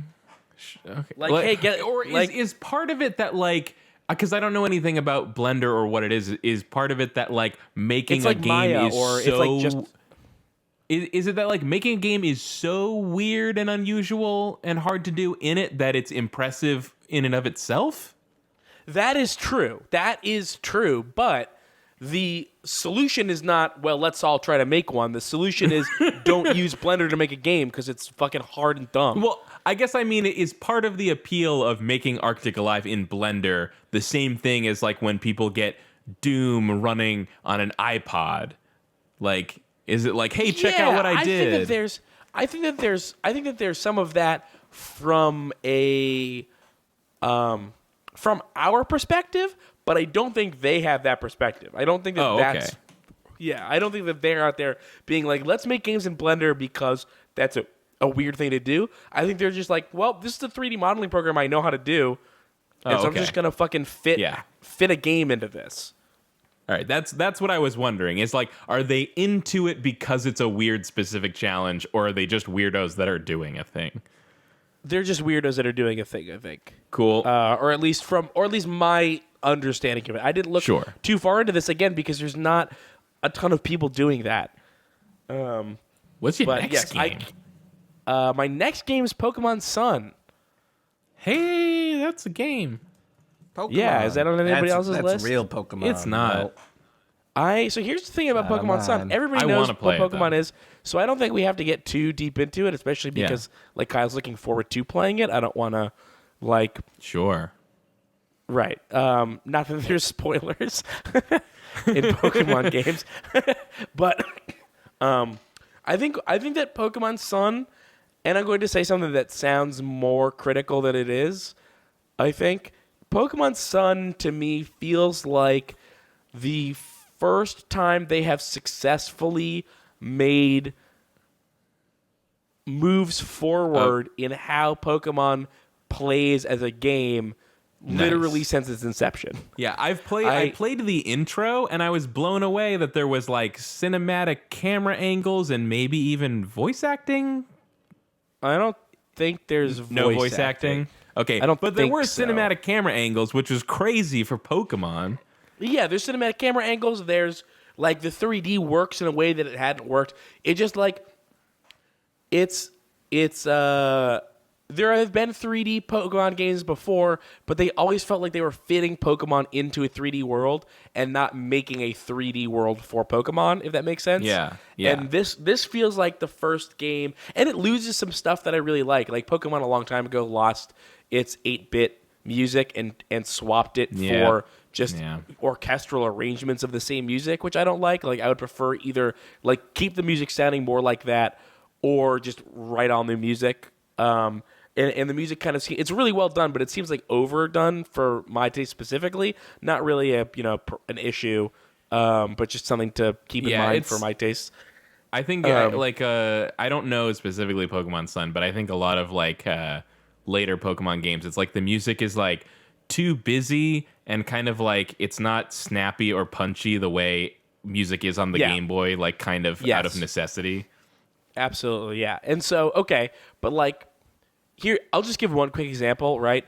So, or two quick examples. Like, and I haven't finished the game. I've done enough of it where I'm comfortable putting it this high on my list.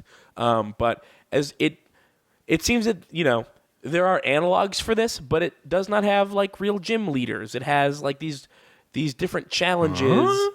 Yeah, it has these different challenges that sort of end in a fight with like the head of the island, but it doesn't feel like going. It's not. It not only does it not feel like it, it is literally not going into a gym, fighting 3 trainers, fighting like an optional 2 more, and then battling the gym leader. It feels a lot more like each of them has their own identity as a puzzle that you solve. Like, imagine if all of them were more interesting versions of like the psychic gym from the first Pokemon games, where you're solving like the floor puzzle. And each of them have each place has like a lot more personality. It's not a gym like Pokemon has had gyms before. Cool. And it feels like, and then the other thing that is really easy to point at is Pokemon's always been too slow, and now there's a button that you can press to summon a Pokemon that you can ride on that goes so fucking fast. It goes so fast. It's great. Yeah. It's like a chocobo. Keith, is this a button for running? It's a button. It's a button for you to ride on another Pokemon that does some running. So it's a ride button. It's a ride button. Yeah. It's a lot like a chocobo. You press a button and you're riding on a thing that makes you way faster. And then it's like they replaced a lot of the key items with these Pokemon. So instead of now equipping the item finder, you now ride a what does Herdier evolve into? Like the big dog. Come on. I know Stoutland. Doug Trio. It's a Stoutland. It's a big like Yorkie. It's like a big Yorkie. You ride on it instead of equipping an item finder, you're now on this super fast Pokemon that lets you traverse the environment really effectively, that also will find items for you. And then all of like each of those key items has now been replaced by a different. Like Keith, when you asked about Herdier, were you talking about Caterpie? Yeah. I was talking about Caterpie. Or no, he was evolves in Weedle. Metapod. It was Weedle. I always get those confused. And so and they got rid of HMs. There's no HMs anymore. They're all TMs. No HMs. And you're like, well, what about TMs that accomplish stuff like HMs? Well, and you don't have Rock Smash. Instead, you have a fucking Tauros that you ride on and can smash rocks when you ride him. That sounds rad. It's really rad. They did a good job. Yeah. Keith, the internet told me that Red and Blue are in this game. What's up with Red and Blue? I don't know. I haven't beat the games yet. Oh, you haven't even seen them. Still working towards them. Haven't seen them yet. No. The way it was played up, it kind of sounded like they were at least some notable part of the story, like really? Ongoing. But maybe that was just I was reading that into something that wasn't there. There's enough of this game left for me that they could still be a notable part of the story. All right. I put a lot of time into Pokemon, a lot of grinding, a lot of working on my party. Yeah. Can I? But I want to make one more comment about Pokemon Sun before you. But so when I say that it feels like it feels like they have a different mindset when they're building these worlds than they ever have in a Pokemon game, and a lot of that you'd think would come from just having a 3D world to work in, but even in the last 2 generations or 3, there was the remake of Ruby and Sapphire, and then there was X and Y. Yeah. I don't know if there's anything else one generation, but multiple games. Sure, but they're 2 different games that came out a year apart. Yeah. But it felt like they were still working on that like grid framework, and now when you walk into a town or a city, it really feels like they were like, okay, well now we can plan this as if it were not a grid where you will be able to walk anywhere. And the thing that it gains is that it feels like a more real world. The thing that it loses is like something that I like to do, which is just like, well, there's only a couple houses and they're all right next to each other. You can go in and talk to everybody. That's another small thing that I feel like the game is not missing, but it's harder to do and to keep track of.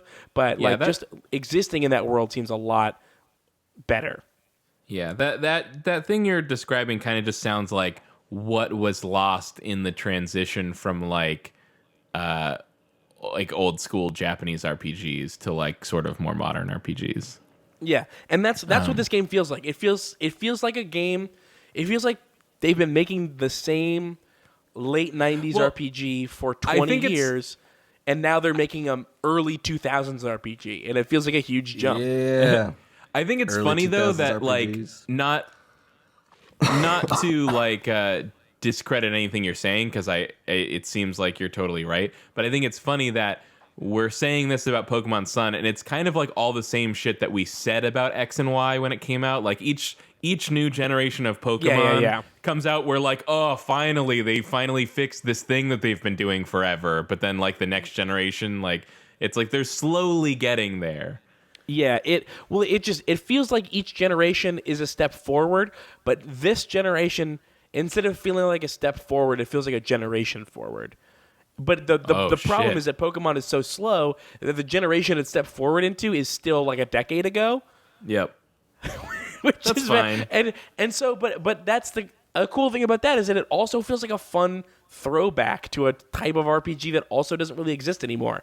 And so it is like this huge step forward, but also this weird throwback at the same time. It's very interesting. It is worth checking out especially if you haven't played a Pokemon game in a long time, because I've learned this from my time playing Pokemon fan games with what is called Fakeamon, fake Pokemon, like fan designed Pokemon that they put in their own fan designed games.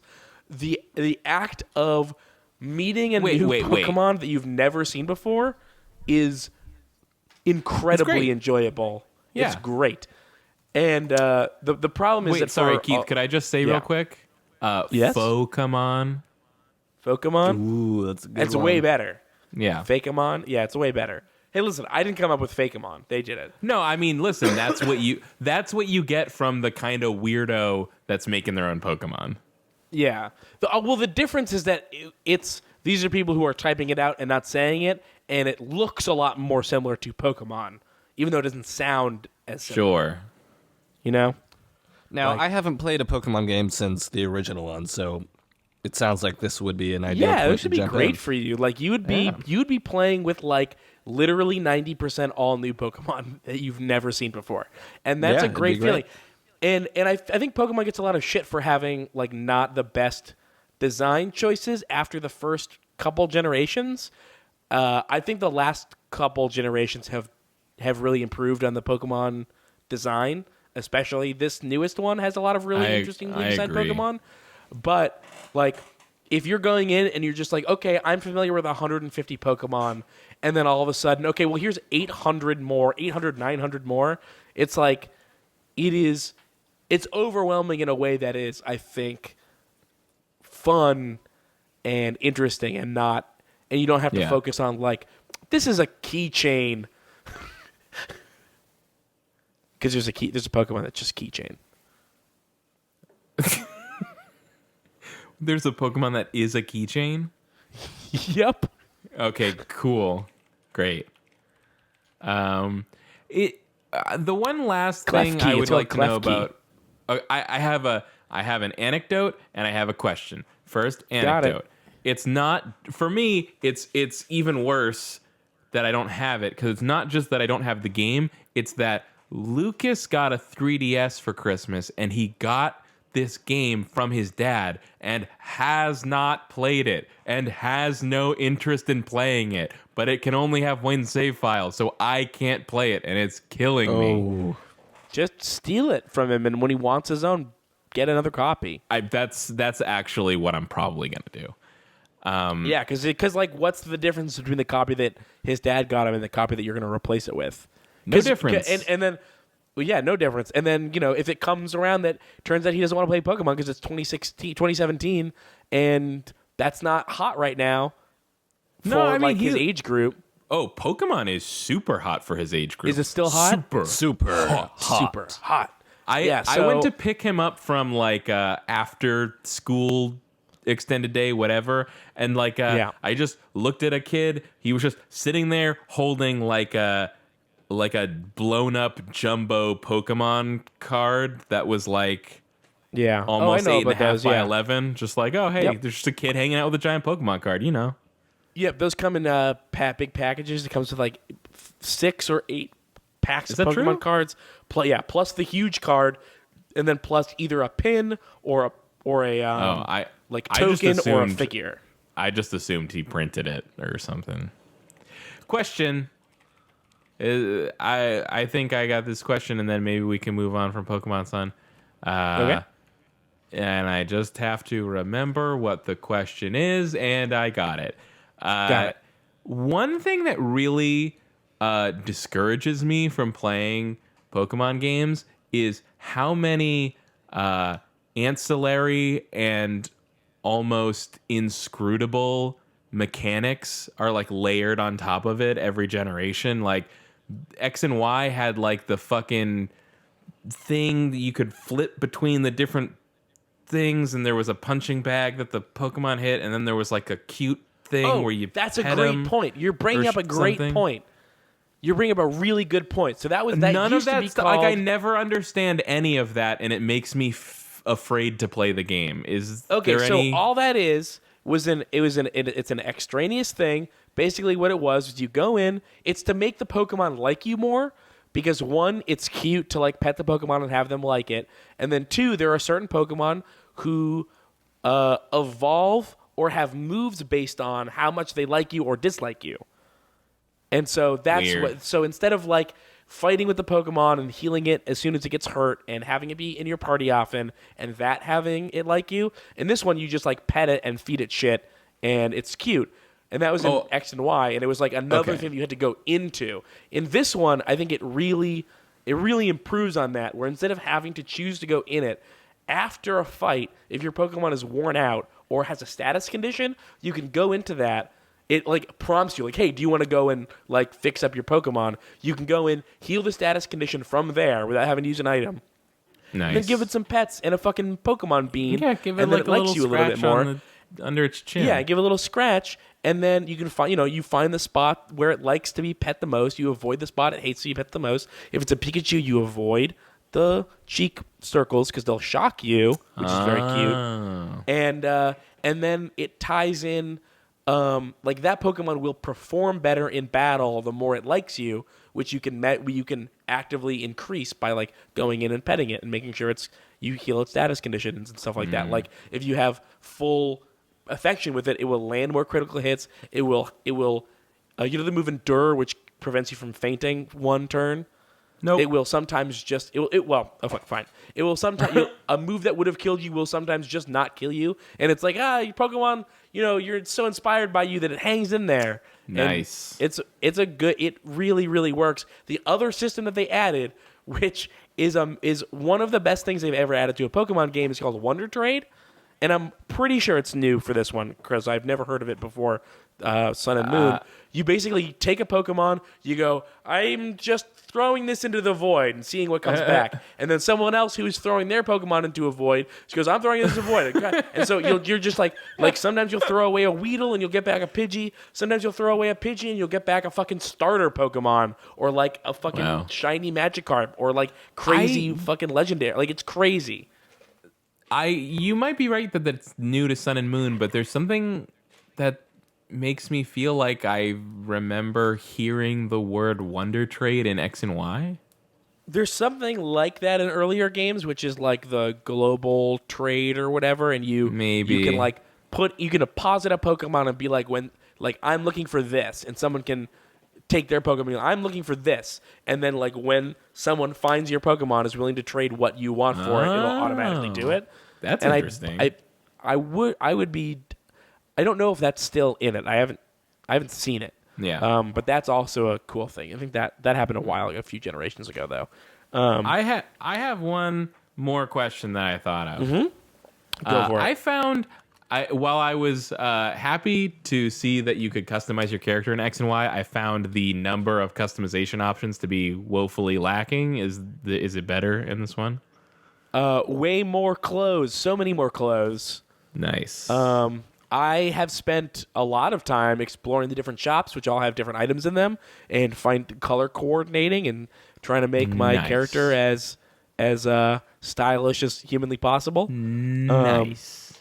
Yes. I think someone said that you can change your like hair and take off your hair. I haven't seen that. I might have just missed it though. Yeah, but I would love to you get could change your different hair in hairstyles. X and Y. So. Okay, great. All right, time to move on. Yep. Stardew Valley. Oh, Yay!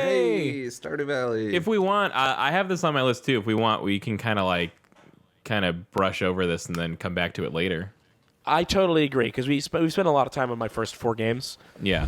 So let's talk about Stardew Valley in a little bit. I've got It's Titanfall Harvest 2. Moon, but it's better than Harvest Moon. Moving on. Yep. Moving on. Titanfall 2. Hey, Anybody Nice. else on their list? Yeah, it's on my list. All right, let's. goodness. Oh, really? Let's talk about that later. Then let's talk about Wow. that. Okay, cool. Overwatch. I got that one, but I mean, we can still. We don't have to skip over everything. You know, let's talk about Overwatch now, and we'll talk Let's about Titanfall 2 fucking later. Talk about some fucking Overwatch. Can I tell you some shit about Overwatch? Yeah. Is Who's your I'm not- OTP? what? I said, who's your? You want to tell us who your OTP is? Oh, my OTP. Yeah, it's Oh, definitely McCree and Reaper. Okay, for you sure. talking about McCreeper? Yeah, McCree. I want y'all to sell me but- on Overwatch. Do you guys you know what I'm talking about, Keith? The little quip between McCree and Reaper. Actually, no. What is that? It- quip? it's I great. haven't- Like I all haven't heard the that one. characters in the game, they have certain like back and forths they'll go into if they get teamed up with the same character. It gets kind of tedious once you've heard all of them or a lot of them. Yeah. But it is kind of funny that McCree basically chastises Reaper for the fact that when Reaper his guns run out, he just drops them and takes out new guns. He's like, and then give you those guns to let you be throwing them all over the place. Hold on one sec. What? Keith? What? Okay, I'm back. Okay, hi. Hi. So, There are a lot of cute character moments like that in Overwatch. Like, Yeah. that's the biggest thing about Overwatch is there's 20 characters, but like they're kind of like they're all great characters, and also almost all of them are great to play. Yeah, like I know a lot of people like in real life that play Overwatch. I don't know a lot of people that play a lot of video games or nearly as much as I do. So every once in a while there'll be a game that like, oh, everybody I know that will sometimes play a game is playing this game, and like it's definitely Overwatch. And Yeah. whenever I'm like, oh, who's your main in Overwatch? Like, who do you play the most? Everyone just lists out like 5 or 6 characters, and it's Yeah, like, yeah. wow, like that's a lot. Like usually people are like, oh, I'm this, oh, I'm that, I'm these two, but it's like kind of all of them. Like everyone kind of Yep. plays everybody because they're all fun to play, pretty much. Except Symmetra. Everyone I like Symmetra. See, there's like, Okay. there's like there are. In Overwatch, there are as many players that you don't want to play as most games have characters that you do want to play as, like 1 or 2. Okay, sure. You know what I mean? But Yeah, so like, there John is, said to like- sell him on Overwatch. I think that I Here can it is. do it. Tell me. So why here- should I play Overwatch? Here's what I think is really interesting about Overwatch is that like there's a lot that I don't like about how Blizzard makes their games, and a lot of that has to do with 2 things. I don't think that their sense of humor hits anywhere near as often as it should. I think that their jokes are not funny a lot of the times, I can and see they that. seem like they're coming from a lot of different directions. A lot of them are like way too goofy or hacky or self-referential. And then the other thing is that a lot of their games sort of take weird pieces of their other games and sort of stuff them into it. And I don't like how that works usually, but I feel like Overwatch learned a lot of really interesting lessons from how Dota 2 works. Not Dota 2. What's their MOBA? Their Dota 2. Heroes of the Storm. Heroes of the Storm. I think they took a lot of lessons from that. Specifically, I think that most shooters are, number one is that they're lone wolf based. Even when they're on teams, everybody's just sort of off doing their own thing, and that they're very like you're going at each other and you're shooting and it's over. But Overwatch has this really interesting like what's it called in MOBAs when you're I don't know. pestering. It's pestering. They'll go in and there are characters whose job it is to like take alternate routes and distract other characters. They're not trying to kill people, but they're trying to make them look away from where everyone else is coming from. Yeah, you're trying and to so be you annoying. can get in, do a little damage, be annoying, and get out. And then that allows people to push through objectives. And that is an interesting thing that I've never seen in any other game, where there's people who have a specific job, people whose characters are almost intrinsically linked to other characters' abilities, and sort of play off each other in a teamwork way that I've never seen another game naturally just have. And then the fact that there's people whose job isn't just to like stay and push and kill, but to go and pester and draw aggro in a very interesting way. And it just plays like a team shooter in a way that I don't think any other game has, and it learns lessons from MOBA games in a way that I don't think any other in a way that any non-MOBA game has done. Plays like a team shooter damn well ought to. Is what it sounds like. It definitely, I've heard people jokingly refer to it as Team Fortress 3. It definitely feels to me like they kind of take the like character-based team shooter away from Team Fortress 2. I definitely it's very team. There is a Team Fortress aspect to it, but the thing about Team Fortress what Team Fortress 2 doesn't have that Overwatch does exceedingly well is have those characters who are very often totally different from each other, but whose abilities work really well. Like in the same way that the medic and the heavy go hand in hand. Yeah. Almost every character has 1 to 2 to 3 people that has that sort of relationship as like the very iconic medic heavy relationship. I could see that. When I first saw that Overwatch was a shooter with a bunch of crazy characters, I was like, oh, they made a first-person MOBA. Interesting. And then I thought it sounded kind of boring once I learned that it was just a team shooter. But it really just seems like this feat of game design that, like, there's literally 20 different characters. And it's not like it's variations on a theme. They are all completely different from one another, but yet they're all fun.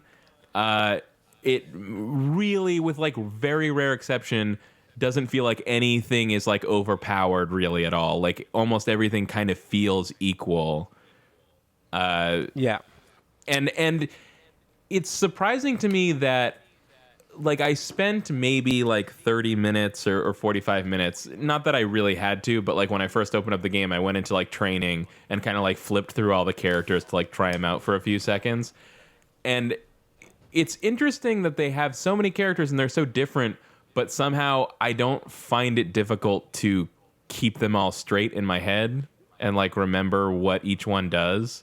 Almost maybe because they're so different. It's like, how could you forget that Hanzo is the guy with the bow? Look at him. He's always got his goddamn bow out. Yeah. And on the menu there, he's caressing an arrow so lovingly. And there's even like you said, they all play so differently that there's 3 sniper characters. There's Hanzo with his bow, and there's 2 people with sniper rifles. And those 3 characters are all phenomenally different. Like, they're crazy different. Heal bullets. Heal bullets. Bullets. There's a character. That's what just sold me right there. Whose power is that her sniper rifle shoots darts, and when you hit a friendly character, they are heal darts, and when you shoot an enemy character, they are poison darts. Yeah, I love that you don't have to switch; it's just automatic. Yes, that's great. The other thing that I think is very easy to point out is like their boring shooter man, Soldier 76, is also like way different than a boring shooter man has, right? Like he's got his machine gun, but also he's got like a. I do like that he's an old launcher. Man though. And he's an old man, but he also has got his like super useful team affecting heal ring that he has. Yeah. That like he just plops it down and he can heal his party. Yeah, I think the really like the overall takeaway I would say is that it just feels like a fun sort of like positive game. Like it doesn't feel like it feels like the game wants you to enjoy it. It's not like daring you to like daring you to like live up to the challenge or something. That's a good point. It is a very positive game. It is a very feel good, has a very feel good energy. There's almost no it sounds weird, but there's almost no way to compare your performance against any other individual player. Like there's no leaderboard, which like kind of sounds like they're, like baby proofing their game or something, but it is kind of cool cuz like you could be having fun in a shooter, but then you check the scoreboard and you see that you're like at the bottom of both teams combined, and then it kind of like, puts you out or whatever. But like, they're the medals. They're the medals, right? Yeah, but those medals it only tells you if you're one of the top 3. Yeah, exactly. It just points out who did the best for like really specific things, like who did the most healing, who unleashed their ultimate the most times, and then after that, it like instead will show you a comparison of how it like compares your performance in that game against your previous performance with that character. So like it might be like, oh, you didn't do that good this time, but it's not comparing you against other people. It's just comparing you against your own performance. Yeah. Well, it'll give you a medal for like most kills or damage done and stuff like that. But again, only the top 3 people get a medal. So yeah, positive reinforcement. All right, Yeah. this Overwatch game sounds not half bad. It's really good. It's very good. I think you would like it. It's fairly John. It's fairly wow. That was my favorite sitcom in the 80s, actually. All right, bringing next it I back. have It's getting the reboot on Netflix, and I'm playing the older character, and my children will be the stars. Final Fantasy 15. Oh, You got that wrong, dude. Did I? Yep. Try again. Oh, I did it backwards. Oops. That was a typo, not a... Sure. Oh yeah, this is a retroactive honorable mention for me. I didn't play enough of it. This is essentially the first Final Fantasy game I've ever played. I believe I'm the only one. I believe I'm the only one with it on their list because neither of you played enough of it. Yeah. Correct. And the only reason it's probably the only reason that it's not higher is because I also didn't play a ton of it. I mean, like compared to the length of the game, like I played like a ton of it, but there's just so much more. Yeah, I'm definitely over getting testy about how much of a game somebody has played before they put it on there. Yeah, no, I just mean like this is whatever 1, 2, 3, 4, 5, 6, 7. This is number 3 on my list. God damn it! Fucking Slayer reminded me about New Donk City. You guys fucking see New Donk City? Yeah, I see New Donk City. We're gonna sue Nintendo. I was watching that. I literally said out loud to myself, "Does that fucking poster say New Donk City?" It absolutely does. Yeah. Thing? Yeah, we say donk all the time. It's like our thing. Yeah, it's like but our have thing. you said New Donk City? Well, no, but we haven't still, said New Donk City. We City. should have though. Shoulda, coulda, woulda. Anyway, sorry. I think New Donk City is hysterical. I love it, and that's what's so infuriating about it. Yeah, totally. So I've never played a Final Fantasy game before. Essentially, like I played through Final Fantasy 2 on my iPhone, but playing through Final Fantasy 2 is like playing through any turn-based RPG from that era. Like it's not. I don't consider it one of the Final Fantasies that means you've played a Final Fantasy. If that makes sense, I would.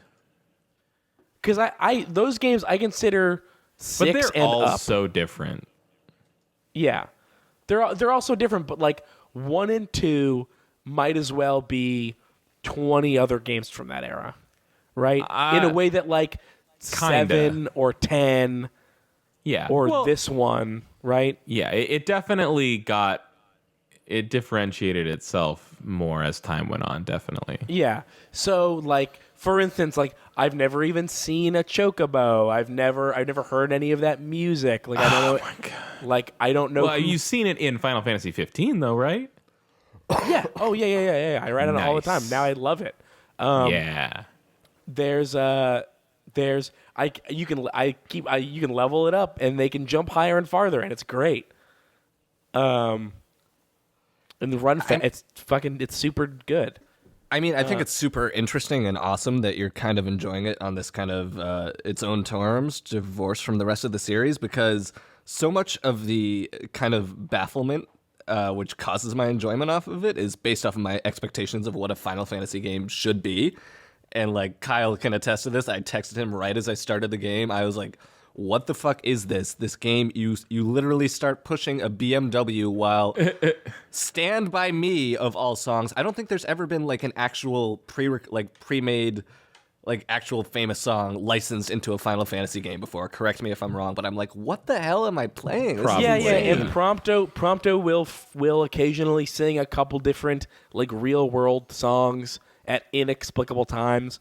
That kind of annoys me actually. Prompto will like break the fourth wall in really weird ways that I don't appreciate. But like aside from that, like I love this like huge fantasy, part fantasy, semi sci-fi city that is also filled with like cell phones and BMWs.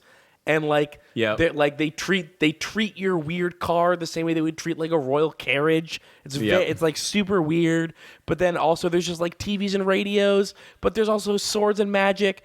Like it is a very unique world to be playing a game in. Even though that world, the specific world of Final Fantasy 15 is definitely different from every other Final Fantasy and kind of unique, like those things you're sort of describing kind of have become like the Final Fantasy staple of like weird world that kind of blends like magic and swords with technology, but also sometimes modern things. Like it's like this really weird specific kind of this thing. has a heavy focus on blending like kingdom style fantasy with like a fucking gas station. You're constantly just at a gas station. Like it's very weird. And I like games that will just be like, hey, it's nighttime, get off of the roads, or guess what? A fucking thing 30 levels above you will just wreck you. And being able to see those enormous creatures from the start, I think is a huge motivation to going forward with them, or forward with the game. And this game is so huge in scope that it feels like nothing to talk about this now. But for the first 3 hours, I was very lost at what the game was trying to do tonally. And for the first 7 hours, I was very uninterested in the combat. But as soon as both of those things clicked for me, I am like fucking all about this game. It is super good. I'm actually already kind of taken with the combat. I had low expectations for going in because I was like, oh, this action-based thing where there's one attack button, like, come on, like, how good can that be? But I find it to be kind of just kind of satisfying in how dynamic it is, and you're kind of warping around and kind of the attention to movement and how essential that is. It feels like there's one attack pleasantly button. Surprised. It feels like there's one attack button, but really what the game is asking you to do is dynamically switch weapons. Yeah, there's a lot going on. To effectively counter and parry, or I guess parry and counter, and then to effectively use your teammates' special moves and to time that quick time event. Like, so there's only one combat button, but there's like you're constantly switching up how you're playing and how you're doing that. One might say that the game is asking you to switch up the paradigms of your combat. What? What? And this really is all to say nothing of the new heights that Final Fantasy 15 achieves in the realm of delicious looking video game food. Oh yeah, very good looking food. Oh yeah, that food looks so tasty. I fed some fish to the cat. The fishing was That fun was too. fun. I like the fishing. I like the fishing. Was fishing. satisfying. I love fishing. I like like scrolling it. through the pictures when I go to sleep Yeah. and telling Prompto which ones he's allowed to keep and which ones he has to delete. I love the photos too. How it gives you these photos that have been taken throughout your quest, and you're like, oh, you can keep these, and it's just Yeah. you. Like when you see the one that's just like one of your party members looking at the camera, and you're like, there is no way this could have possibly happened in my Yep. headcanon of how I played this mission. You're just like, that's cute. That's cute that you weaseled this in there. Yeah, it's I definitely think it's possible. funny I mean, that you're always running ahead of them. Like the second you slow down, one of the characters could just stop, look at prompter, and I was like, "I got a Yeah. fucking camera in your face, motherfucker." I guess so, yeah. But it is kind of funny that, like, it's supposedly pictures of things that you've done, but, like, clearly is kind of like it's all these invented moments. But, like, not in a bad way. There's a It's like lot it of still real feels moments. There's a fun. lot of maybe at least partially manufactured moments because all the manufactured seeming ones all happen. All like the setting is all places where I was, right? Like Yeah, exactly. They were standing but it was there. always just like fucking Ignis never like put on some kind of like half-cocked smile and shrugged in front of like a beautiful landscape. Yeah, probably. But and I even love when like it's supposed to be this impressive action shot and they're like, ooh, that's a really good perfect timing on this. But it's like there's a fucking branch in the way you can't see shit. I even like that. I haven't seen anything like that. I've had that a few times where it's been like a big boss battle and it's supposed to be like the boss like was seconds away from destroying you. This is an amazing action shot, but like you can't see it because like another character or like a tree is in the way. Or like there's every once in a while you'll be driving and Prompto will be like, hey, let's take a picture of by that landscape. It looks really nice, and you'll go there. It'll take a picture of everybody, and then it's like, I love the lighting in this one. And it's like the sun was in the way, and it's so washed out that you can't see anything. It's fun. It's funny. It's a really good game. I like the combat. I like that it's like really simple but hard. Like it takes work to get the like block parry counter thing down. Yeah. I find it kind of stressful. Oh yeah. Like the combat in general. I did for a while, and now I'm totally fine with it. I really like using two-handed swords, which I never like in any game, and so that's fun. But yeah, man, Final Fantasy 15, real good. Good job, guys. Yeah, good job. Square. Yeah, only took you a decade. It's fine. At least. That game was announced they did it. before the I mean, PlayStation of the 3 games- came out. Of the games that were in development for a decade or more, this is the best one of them, right? Probably. Like there's Last this Guardian's and not bad. there's Glass Guardian, which this is probably better than, and then there's what, Duke Nukem.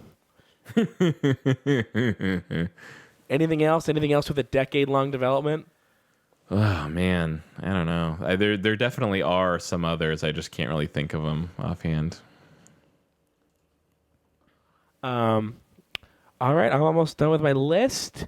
We've got No Man's Cool. Sky, number 2. Number 2. Oh, baby. God, what's Oh, wrong baby. with you? What is wrong with you? I'm just good. I'm just that And you good. paid money for that game. I got to play it for free off your Steam share. Yeah, and you played it wrong if you didn't like it. I tried to trade that game in the first day it became available to trade back into Best Buy. They offered $20 for it. I'm like, I'll just keep it. Hope it gets better. Anyways, This game is great. $60 It's for very that game. relaxing. That is a $20 Yeah, what is game. wrong with you? You people, here's the fucking shit that you people are doing right now. You're buying into some mass nerd hysteria bullshit. Not at all. This is the exact same thing that resulted in a campaign of hate towards Mass Effect 3. Like that, it's the exact same type of behavior. No, it's a completely nothing different thing. weird or wrong about It's a completely No Man's no, Sky. Keith, can I tell you- I bought this game knowing exactly what it was, and then it was exactly what I thought it was going to be. Fuck you. Anybody that I was planning on buying this game basically divorced from anything else, but like the night before it came out, I went on Steam and watched the first trailer that came up, and I was like, that looks awesome. I'm like, I understand that this trailer is definitely like staged to some extent, and it's not playing the game isn't gonna be really like this trailer, but like comparing the trailer to the reality of the game, it's like there is no similarity between those two things whatsoever. There totally is. I saw basically all of that stuff happen. There's a thing or two that was in there that I didn't see. I didn't see any stampedes or anything. I saw a ton of that shit in there. Like, See any here's the rivers? thing that people don't understand about that game. They said, hey, we're going to give you a fucking universe to go into. Oh, they said and a it's just lot gonna of things. It's just going to be a fucking like, hey, guess what? A lot of the universe is empty and full of fucking boring bullshit.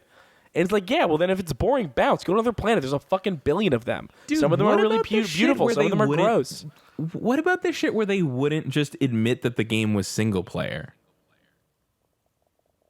I don't know. I thought it was single player the whole time. They were like- said, No. they literally said that you would be able to encounter other players. Like it was an MMO. I don't know. I And never like heard they that. never backed off of that. And then finally when the game came out and two players actually went to the same spot at the same time and confirmed like, yeah, there's no one else here. It's not even the same time of day for both of us. And they like put that on Twitter, and then like the Hello Games Twitter account, instead of saying anything to address the clear problem here, just went like, wow, can't believe two players found each other in the world so quickly. Thought it would never happen. I was like, never under the. I what? was always under the impression that that's what was happening. That you were going Well- in, you were seeing other people's effect on the world in terms of like naming stuff and discoveries, but that you weren't actually seeing people. That's Yeah, what I well, was always. I was always under that impression. That's a reasonable expectation to have. The only problem is that Hello Games did like a monumentally horrible job at managing people's expectations by doing things like telling people it's multiplayer. You know, weird I shit never heard like them tell you that. it was multiplayer. Guys, this Well, is there's Keith's lots Game of of the Year examples. list. Let's hear why this is Keith's number 2 Game of the year. All I'd like right. to I'm hear done. that. Let's move on. No, I'm I wanna Fine, hear you it. I'm mad- fucking no. voice of reason. You, god damn it. Keith, tell me why it's your number 2 Game of the Year. Okay, here's why. You load up the game, you get in the ship, it's filled with weird. Everything in it is weird. You land on a weird planet. space. What's It that? is definitely cool. It is It definitely is cool. Weird definitely space. cool weird space. There's this super vague, super sinister, like old god style, like people are being controlled or oppressed in some way. It's hard to put your finger on it. You're just like slowly finding little chunks of what's happening. Meanwhile, you're very coolly and relaxed going to different planets, clicking on stuff, shooting things, mining things, seeing these insane animals, getting to name them, getting to name these planets, seeing what other people have named stuff. I got into the habit of putting how interesting a planet was in the name of the planet. That was a lot of fun for me. Like I would just put like this planet's name is this planet is filled with lava and nothing else. And I don't know if that ever helped anybody out, but it was fun. It was a fun little thing. It was just very relaxing. I loved going and seeing just the insane shit that the random number generator would spit out in terms of wildlife. There would be stuff that was like, oh, this is just like a big dinosaur. There's stuff that it was like, oh, this is just like a weird bug.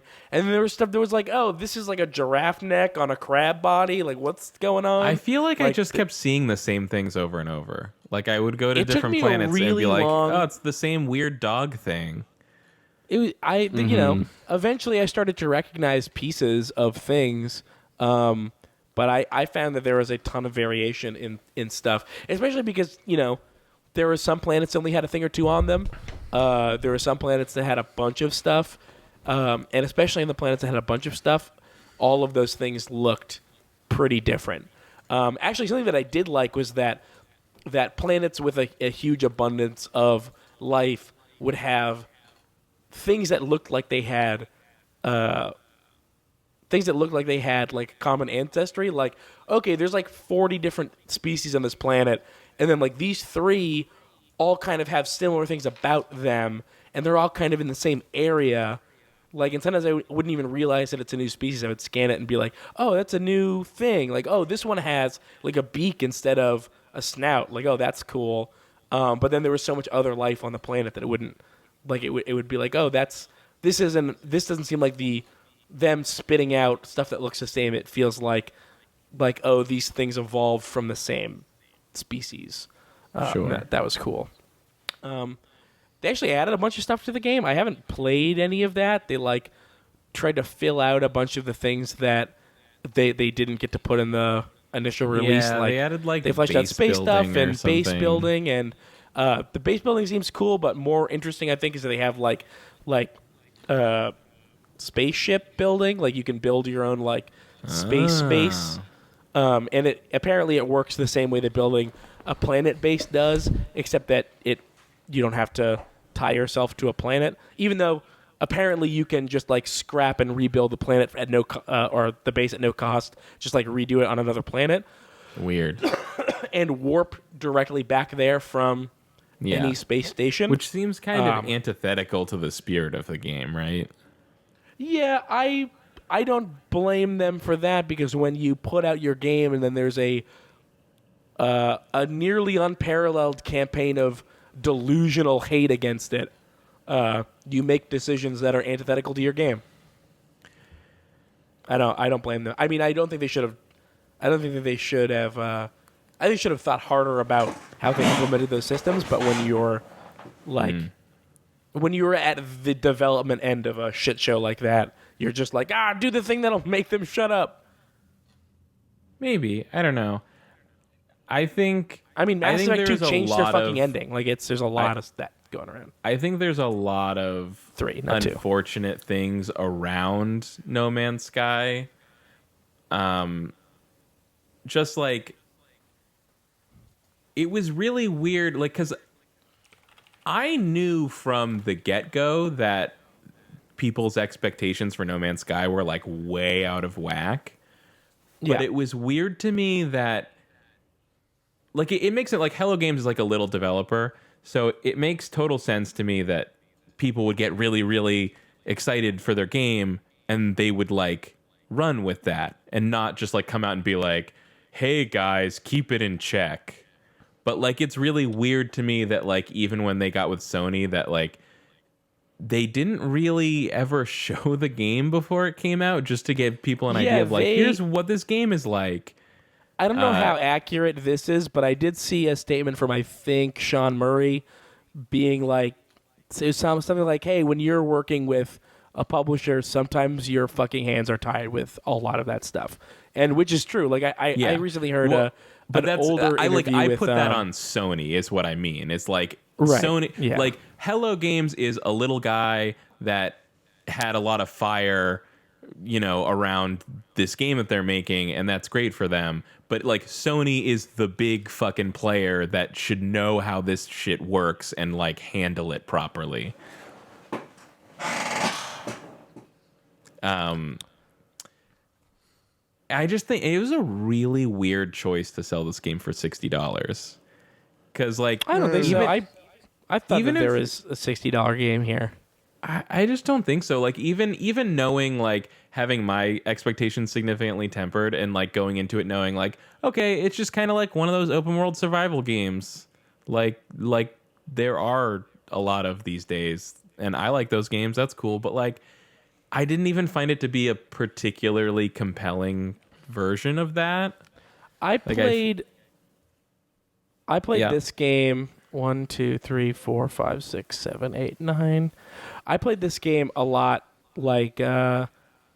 several other games on my list. I actually am missing a game that I thought I had on here. I realized, but there's essentially no fail state. I mean, you can die, but you just come back and you just go get your stuff that you dropped. It's very relaxing. It is a thing to do while it is a relaxing, slow-paced, look at stuff sort of game. A lot of Stardew Valley, how I played Stardew Valley. What a lot what was your initial planet like? Oh, it was great. It was green. It was filled with plant life. It was filled with animal life. There was these tiny little bears that were running around. First planet. good. Yeah, good I remember look. you telling me that it was really, and I get that this is just the luck of the draw, and it's kind of funny, but like I remember you telling me the game was really relaxing. The first planet I started on was a planet where it was like constantly acid raining, and so Yeah. like the planet was just trying to murder me at all times, and like it probably took me 3 times longer to get off the first planet than it would have otherwise because I had to spend so much time and energy like trying not to be killed by the elements of the first planet that I started on. The thing about No Man's Sky to me that kind of fell short is that I was fully prepared for it to be like a kind of relaxing, just chill, explore the pretty sights and everything. But I found that there wasn't much to offer once you kind of enter a planet's atmosphere. It's almost as if you've seen everything that planet has to offer, and I wasn't rewarded by going around each planet and on foot and for extended periods of time. It was kind of just, oh, this is what this planet looks like, on to the next one, and that's kind of where it fell short for me. Yeah, I don't know. I mean, the there's a lot of scale of it all is kind of like awe-inspiring, but like, yeah, it's like you can't really have too much that's notable in any specific place on a planet because That's the they're thing. so I big think that that- you're missing 99% of it either way. I think So- that there's a that No Man's Sky flies in the face of a lot of the ways that people play this type of game, which is that trying to explore past your interest level is going to make you super frustrated. You're never going to be able to see everything. You're never going to be able to see even a fraction of a percent of everything. You just go to a place, and when it stops being interesting, you leave the place. Like that's not a mindset that a lot of people are in when they play games. So like if I go to a planet and it doesn't look like there's anything there, I don't even land. But if there looks like there's a lot of stuff, I want to go around. I want to see the different animal life there. I want to see like the biggest thing and the smallest thing, and I want to get money for scanning them. Regain some of the resources that I spent trying to get there. And I think that even when I landed on a planet that sucked and was like, oh, well, there's something on this planet that I want to get that I know is here. I know that it's trying to kill me, but whatever. I never found that even remotely taxing at all. I felt like very few times I felt like I was severely in danger or anything. And I just kind of like the feel of the weird like background shit of like voices in your head, and are you following this path that other people followed, and are you going insane, and like are you imagining things, like why are you doing this, who are you working for? Is all very background stuff, but that tone carried through a lot of what I was doing and really affected how I felt. I guess about I didn't really see any of that stuff. They put it next to you right at the start. I know, like, there's the Atlas thing, and I definitely went over to it and was like, yes, I would like to follow the path of this Atlas thing. But then I There's don't Atlas, really... and then there's the two other guys. What? Yeah, there's like the two guys that are like, oh, don't do the Atlas thing. That Atlas is fucked up. So there's like two of the different aliens that are like not under this weird mind control, that are basically fugitives that you can opt to follow their route instead of the Atlas route. And they're very closely tied Gotcha. together, but there's... So that's No Man's All Sky. right. I think that No Man's Sky is essentially it's a victim of how awful the internet can be, I think. No, I understand why you For like me, it. No It's Man's just Sky that was a game I really, really wanted to like, but I don't know. I just found it to be too boring. There just didn't feel like there was Yeah. anything going on. I do want to make a quick note. I did mean to have No Man's Sky at number 3 and another game in between there, but I can't remember what it was. I might have switched Final Fantasy and No Man's Sky. I accidentally deleted a game that I meant to have on my list. I don't know what it was supposed to be replacing, but must so have been a quick real good game too. No, That's no, really no. It was weird. because I was working on my list last minute. It was just in like a sticky note. So I think I just accidentally deleted it. But we can call it my honorary mention, or my number 11 for Diaries of a Spaceport Janitor. Very good. Very good game. Hey, guys. That's when I remembered it. It's another one of my relaxing, have fun with just sort of wandering sort of games. Hey, guys. Hey, what's up? It's getting late. Yeah? I'm getting sleepy. Yeah, we have 2 more lists. I gotta be up at 6. Yeah, well, we got to blaze through it then. I bet there's Do you the think second and we third could- lists always go much faster. I don't know. Yep. They do. One year we split it in half. Nope. Yeah. Yeah, Whatever you mean, wanna see do. how long I'm not it takes saying us we to get need to through stop John's right now. list. I'm not saying we have to stop right now, but I'm saying I'm Speed it pretty up. sure that I'm not going to be able to finish this tonight. All right, well, let's see what time it is when we get through John's list. Sorry, bruh. What's your number 1, bruh? Oh, my number 1 is The Witcher 3 DLC. Oh shit! I didn't play it, but don't spoil it. It's really good. Those I'm DLCs sure are really it good. is. Hey, guess what? The Witcher 3 is a great game. The It Witcher is a 3 great DLC is really fucking good. Hearts of Stone and Blood and Wine, those are the 2. They're Oh, I played Hearts of phenomenally Stone. good. I haven't done Blood and Wine yet. They are really fantastic. I actually still haven't beaten The Witcher 3 because I was waiting to finish the DLCs before beating the game proper. So I actually have more Witcher 3 left, despite having played probably pretty close to 200 hours of it. You're a Yeah, lucky man. I spent the whole year going like, I need to go play more Witcher 3 and just never did it. Yeah, Womp do it. womp. It's great. It was my number 1 game 2 years in a row. The Master of Mirrors. Blood. You know- I actually both DLCs are so solid that like I literally don't know which one of them I like more, but they are easily my 2 favorite DLC add-ons for any game that I've ever played. Interesting. Adding on to one of my favorite games. So Yeah. Yeah, I'm Very, really very excited good. to get into Blood and Wine. At some yeah, point. the 2 of them together are like 40 hours or more of more 50 game. even. I think I did Yeah. 10, 15 hours in Hearts of Stone. So Yeah, it's like they're very good. I love the feel of Blood and Wine feels like The Witcher stepping into a fairy tale. Like The Witcher's very low fantasy, very mucky, dirty, political, and Blood and Wine has a lot of that stuff, but it has a lot of that stuff because it's Geralt stepping into a world full of fucking ogres and dragons and court intrigue and bright skies and wait. green grass. Isn't everything except maybe green grass that you just said stuff that's already in The Witcher? Sorry, I don't mean like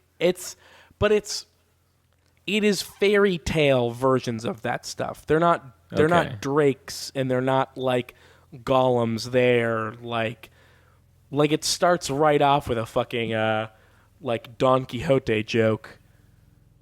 Weird. It is Geralt bringing those games darkness to a world that otherwise is a fairy tale. It is a very cool feel that they kind That of sounds they pretty kind cool. of abandon. They don't not abandon, but they like the tone of The Witcher really quickly infects what that world seems like, and the longer you're there, the less it feels like that, which I think sort of lends to the tone more than abandons the tone. It's very cool. I don't want to say too much about it just because, John hasn't played it yet. yeah, But I'm very excited to good. get into Yep, it at some very, point. very good. Love those games. awesome. John, list me. All right, list number 10 is id Software's Doom. Yeah. I'm guessing that's going to be on Kyle's list. Do we want to talk about that now, or do we want to talk about it later? What? Doom? Doom. Give a little spiel I think on Kyle has it Little much spiel? higher, so we should talk about it You when Kyle. could give a quick like one sentence, but yeah, I have it much I'll give a higher. little spiel. The core combat gameplay loop in this is so satisfying and so just all over the place in an extremely tactical way. I just wish the overall game was a bit more varied. I felt like I can't play too much of it at one time because it's just a bit too repetitive. That's why it's not higher on my list. Visually, or I did not have that Visually problem. and gameplay. I'm about halfway to 2/3 through the game, and it just feels like it's kind of the same sort of areas leading into combat arenas over and over without much variation. That's not a knock against it, really. It's just that's just I the would enjoy reality of most shooters, I think. No, because if we move on to my number 9, Titanfall 2, I think offers up a lot more variety from stage to stage, level to level. That's true, but I think that's what sets Titanfall 2 apart from the majority of shooters. No, because I feel like even Wolfenstein did that really well in varying up kind of Wolfenstein. the New Order or whatever. Wait, the John, are you recent talking Wolfenstein. about Wolfenstein? Wolfenstein? I'm talking about the Castle Wolfenstein. Yes. Yeah, Titanfall 2, number 9. That's I a great. did not- I love that game. That's one of my favorite video game campaigns in a long, like shooter game campaigns in a Titanfall 2. long time. Yeah, it's Very fucking great.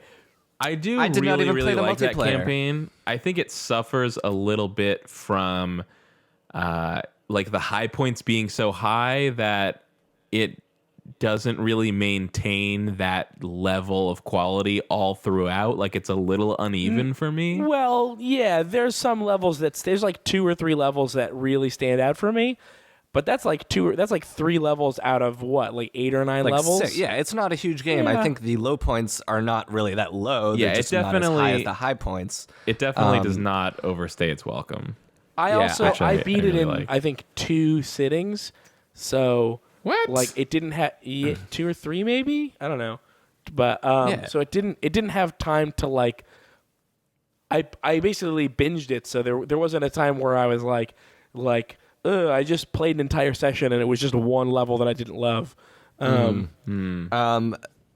People talk about the time travel level a lot, which is awesome. But almost the most kind of memorable part about that game to me, I think, was the level before it, where it's kind of going. It's in the factory You're and scaling the factory. Yeah, and that's you a don't good really one. realize what the factory is making, and then you realize that it's just like literally just like terraforming all these just like prefab like environments basically, and it's just like this incredible piece of world building that gets incorporated into the gameplay because you're bouncing off all of these things Yes, that are the basically game is creating. literally world building around you. Yeah, it's awesome. I was like, holy shit, this is like It's so very fun, but cool. also so Yeah. satisfying. And I mean, just- the story itself is whatever. Like, I didn't pay too much Yeah. attention to it.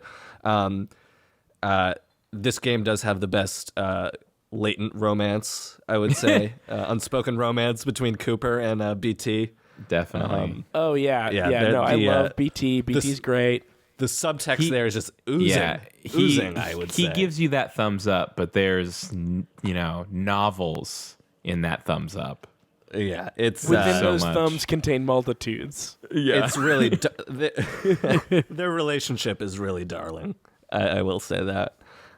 Also, speaking of Wolfenstein-esque things, there's that what's the name of like the Germanic boss that you have to fight? I don't know. Oh, no clue. And he just speaks to you. He just like basically barks at you with these like half English, half German, just like insults, and it's completely out of place in the game. And Really? I fucking love it. I don't it's so remember funny. that at all.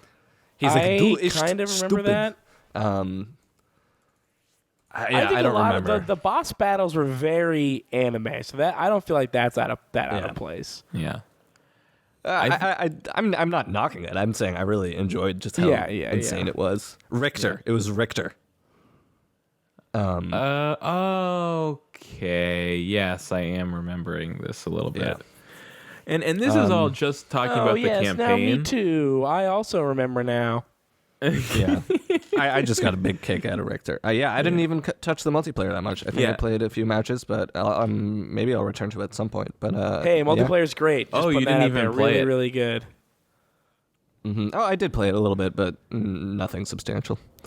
Titanfall 2 probably grabbed me more than any like competitive multiplayer game has in like a number of years, where I definitely for like a week or two got into that mode of like every time, I would get home from work and like sit down to play a game and think to myself like, what game do I want to play? I'm just like, shit, I just want to go play matchmaking in Titanfall 2 still, like just kind of night after night doing that like all night, and it was a lot of fun. I think that's a really good multiplayer shooter. I had that and twice just, this year just moving around the world is so much fun in that game. I had that twice this year with Titanfall and Overwatch. It was weird having a first-person shooter suck up so much of my time after years of that not happening, like even once. Yeah. All right. Should we move on to my number 8, or we'll get to Titanfall 2 again on Kyle's list? Yeah, we can circle back to it definitely. My number 8 is the requisite December 2015 release, though it was released on the majority of its platforms in 2016, and that is Rise of the Tomb Raider. Yeah, I enjoyed the first, or the quote-unquote first of this new reboot of Tomb Raider. And then I kind of was curious to play this one, and I found it to be very satisfying. I don't think it really aims too high, but it's just very good at everything it does. It's kind of based around these 2 or 3 kind of little hub areas. There's a lot more tombs in this game that I think there's 10 or 11 tombs. And they're nothing too like crazy or difficult. But they do kind of switch the mechanics up in the game in a kind of narratively fascinating way as well. The story is ridiculously campy in a funny way, which I guess is kind of similar to the Uncharted games, but I haven't played the Uncharted games. But I'm told that there are twists in the last act, which I go into them? Yeah, okay. Uncharted's thing is always like it feels sort of grounded in like at least a movie like reality, and then like 2/3 of the way through, it's like, oh, surprise, magic. Yeah. The thing in this is that I don't even remember the kind of dressing to go around this, but you eventually end up in this this underground like ancient city with these immortal soldiers, but it's like not that far underground, and it's just this big dome of ice covering them, and they're just these like ancient immortal soldiers that are speaking some old language, just like constantly doing like battle regimens and maneuvers, yet they have somehow not penetrated upwards into the actual real world, and they're just stuck in this loop of just preparing for apparently Lara Croft to descend and just fuck shit up in this like immortal ancient city.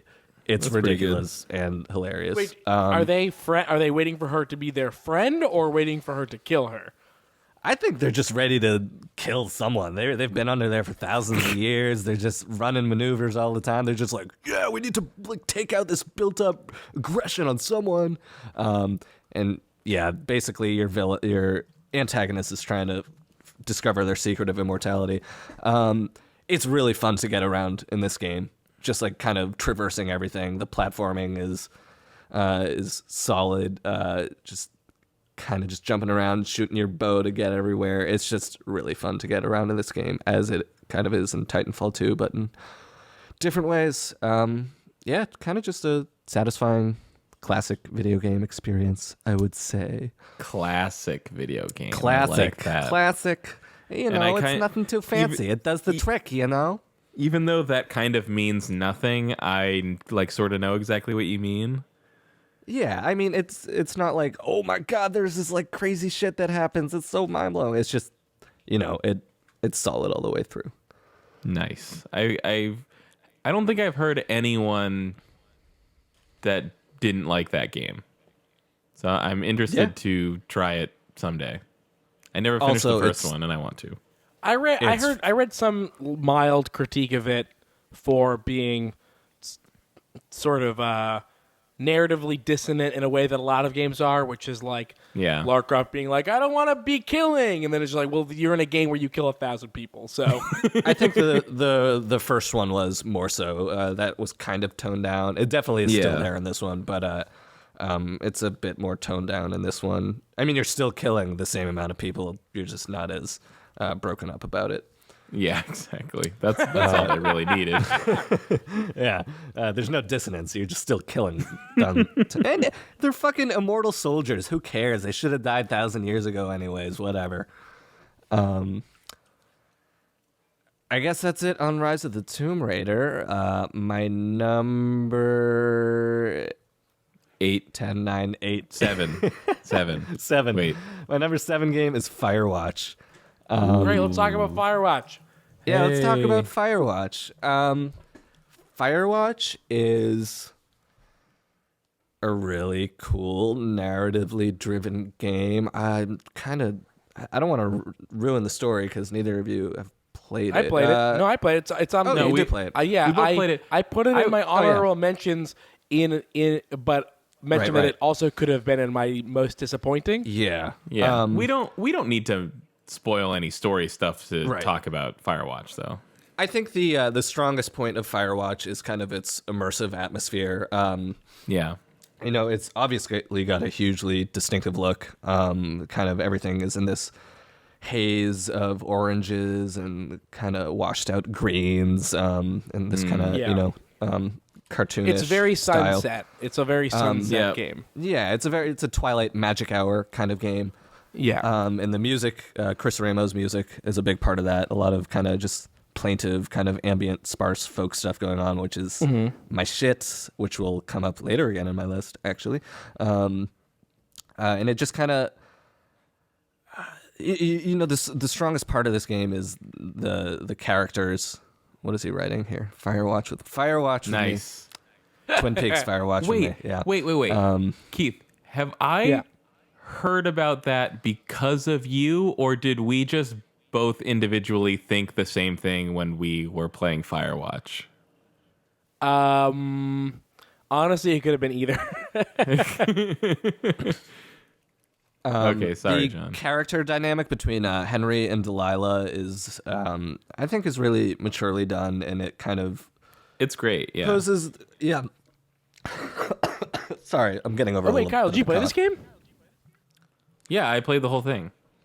Did you put it on your list? On your Steam share. No, I did not. We talked about this. It's been a long day. It was on my honorable mentions list. Right. Yeah. But, oh yeah. yeah. I think there's a lot of kind of pathos in experiencing the kind of mutual loneliness of these two characters, and the atmosphere of the game does a lot to kind of complement that. Again, with just the visual look of it and the music, it really is quite transportative,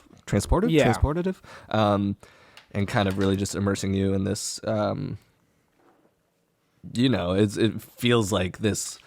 It feels like more than it actually would be in real life to be in this situation, just amplified by all the kind of expressionistic flourishes in the game.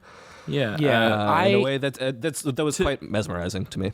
So the thing that I want to say positively about this game, in addition to a few of the things that you touched on, is how the game really effectively switches the scope of the story, where it starts off very personal and it very efficiently fluctuates from this grand scale down to a smaller scale, and you never really feel any whiplash from how it does that. And I think that that's maybe the strongest thing that the game does. I don't want to give too much away, because even talking about like the when and where the game changes scale is like maybe too much information.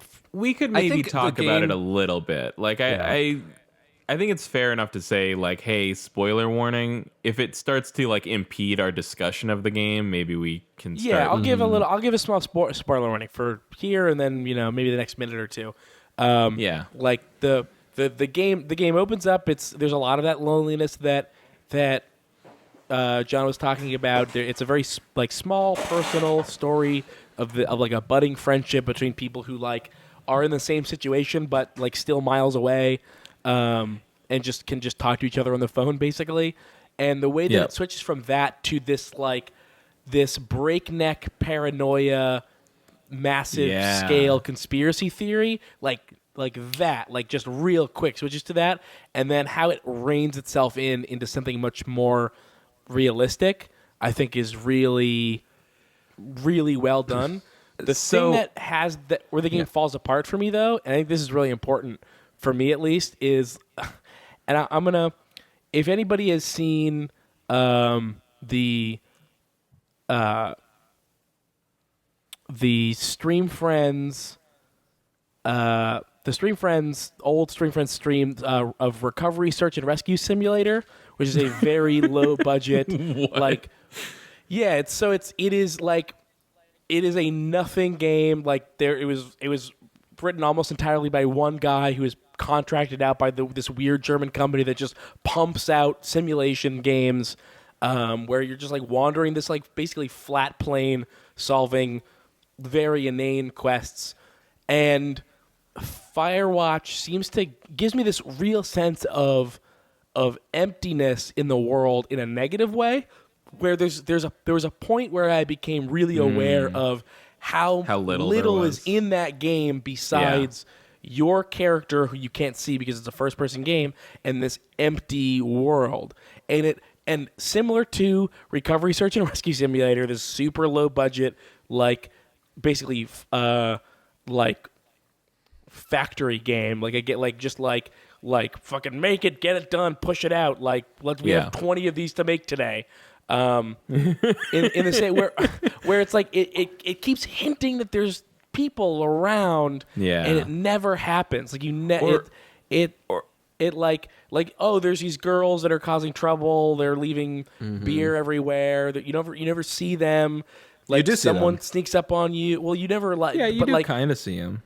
You but never up close. You never see anyone up close. Silhouettes from a mile away. You kind of see or hear someone like rustling around at night, but I became acutely aware of like how the world of the game was probably for practical and budgetary reasons was just devoid of things in it. Well, and I think in a way, I and think this is from a person like that. I was a fan of Dear Esther. I was a fan of Gone Home, and I didn't get that sense where the game was trying to suggest that there was always people right around the corner, and then there's never anybody to see. I don't know. I feel like you're kind of like conflating two different things, because I think there's intentional loneliness. Like, I think not ever seeing any people is a very intentional thing. Like, you only ever see those girls from really far away, and other than that, you literally don't see a person's face in the game at all.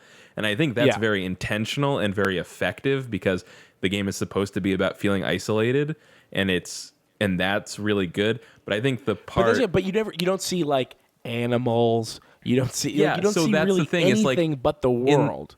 In the very opening part of the game, there's a part where you're walking, he has to like hike miles to get to his tower or whatever, and you see like a deer cross your path and like go off into the woods, and you're like, ooh, so pretty and majestic, this is awesome, nature is wonderful. But then you literally don't ever see any animals for the rest of the game, and like that is a part that I feel is like a negative emptiness.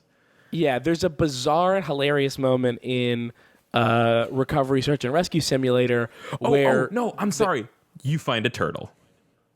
You do, yeah. So where your quest is like, hey, there's, we think there's like an alligator or something that got out of where they usually are and is bothering people. And when you get to the alligator... it's just a fucking Unity asset of a blow-up alligator, like literally like a ride-on pool toy. And like that's the sort of like this thing that even said there was going to be an alligator, even that didn't have anything in it. Like that's the sort of thing that I was feeling in Firewatch, where it was like there was the loneliness, but the world was just empty, like empty in some ways it contributed to the eeriness in a way, but after a while I was just like, there's nothing here. It's just an empty video game world where they're telling this story. I can see both sides of that. That part of it didn't bug me that much. What brought the game down for me, ultimately, and what prevented it from being truly great was, as you were saying, like the moment-to-moment switches from like personal to kind of more conspiratorial.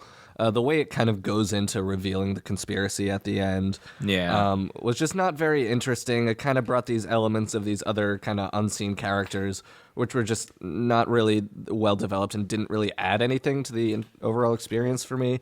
And I actually really liked it.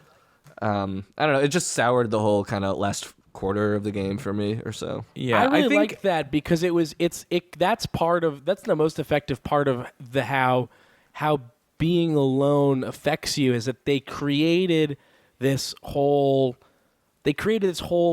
thing. Well, or, no, you but know, that with guy help. They had created help, it. right? That guy created it, but that's the sort of thing that you buy into when it's just you and someone else alone in the woods for months and months. Yeah. And but it would have been stronger if they just kept it as this like thing that, like what is going on? I'm making up all this stuff in my mind, but it goes on to explicitly reveal and explain and not leave anything up to the imagination. Yeah. Like I think what kills me about it is I would disagree with what you said earlier, Keith, about you not getting whiplash, at least, or me not getting whiplash from like the changes in tone. So like I think when it's operating on a personal level, like at the beginning of the game, and you're like meeting Delilah, and the interaction between these two characters is like pitch perfect all the time, and it's like they're kind of like these really great video game characters that you kind of fall in love with. And when it switches to like the conspiratorial stuff, I found it really sudden and jarring, but it was still really compelling. So I was like, okay, yeah, I'll go with this. Like, this is great. But then like it starts to get so weird when it becomes like it's like this government conspiracy, and then all of a sudden it's like a crazy guy who made up fake personality reports and tried to make it look like it was a government conspiracy. Like it. But I think that fits in with the same theme of like all those people were out there in their situations because of these personal tragedies and the same motivations that led them to get these jobs where they're living in the woods away, like hiding from their problems. There is this same guy who had an even bigger problem who is hiding in an even more severe and self-destructive way. I totally get that, and I think that is great. I just don't. I think it like I think it's great. I think that guy's strategy is so good. No, it's just that like when I was still in the part of the game where it was being played to me as like this big government conspiracy, I was just thinking like, this is so impossible to believe. Like, why would there ever be something like this? And what could the possible explanation for this be? This is really strange. And then when the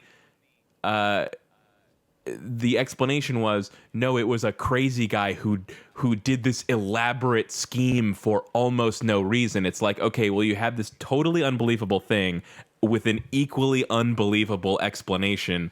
If you were going to start small and then end small, like, why did you have this weird hump in the middle of your story where it like got crazy?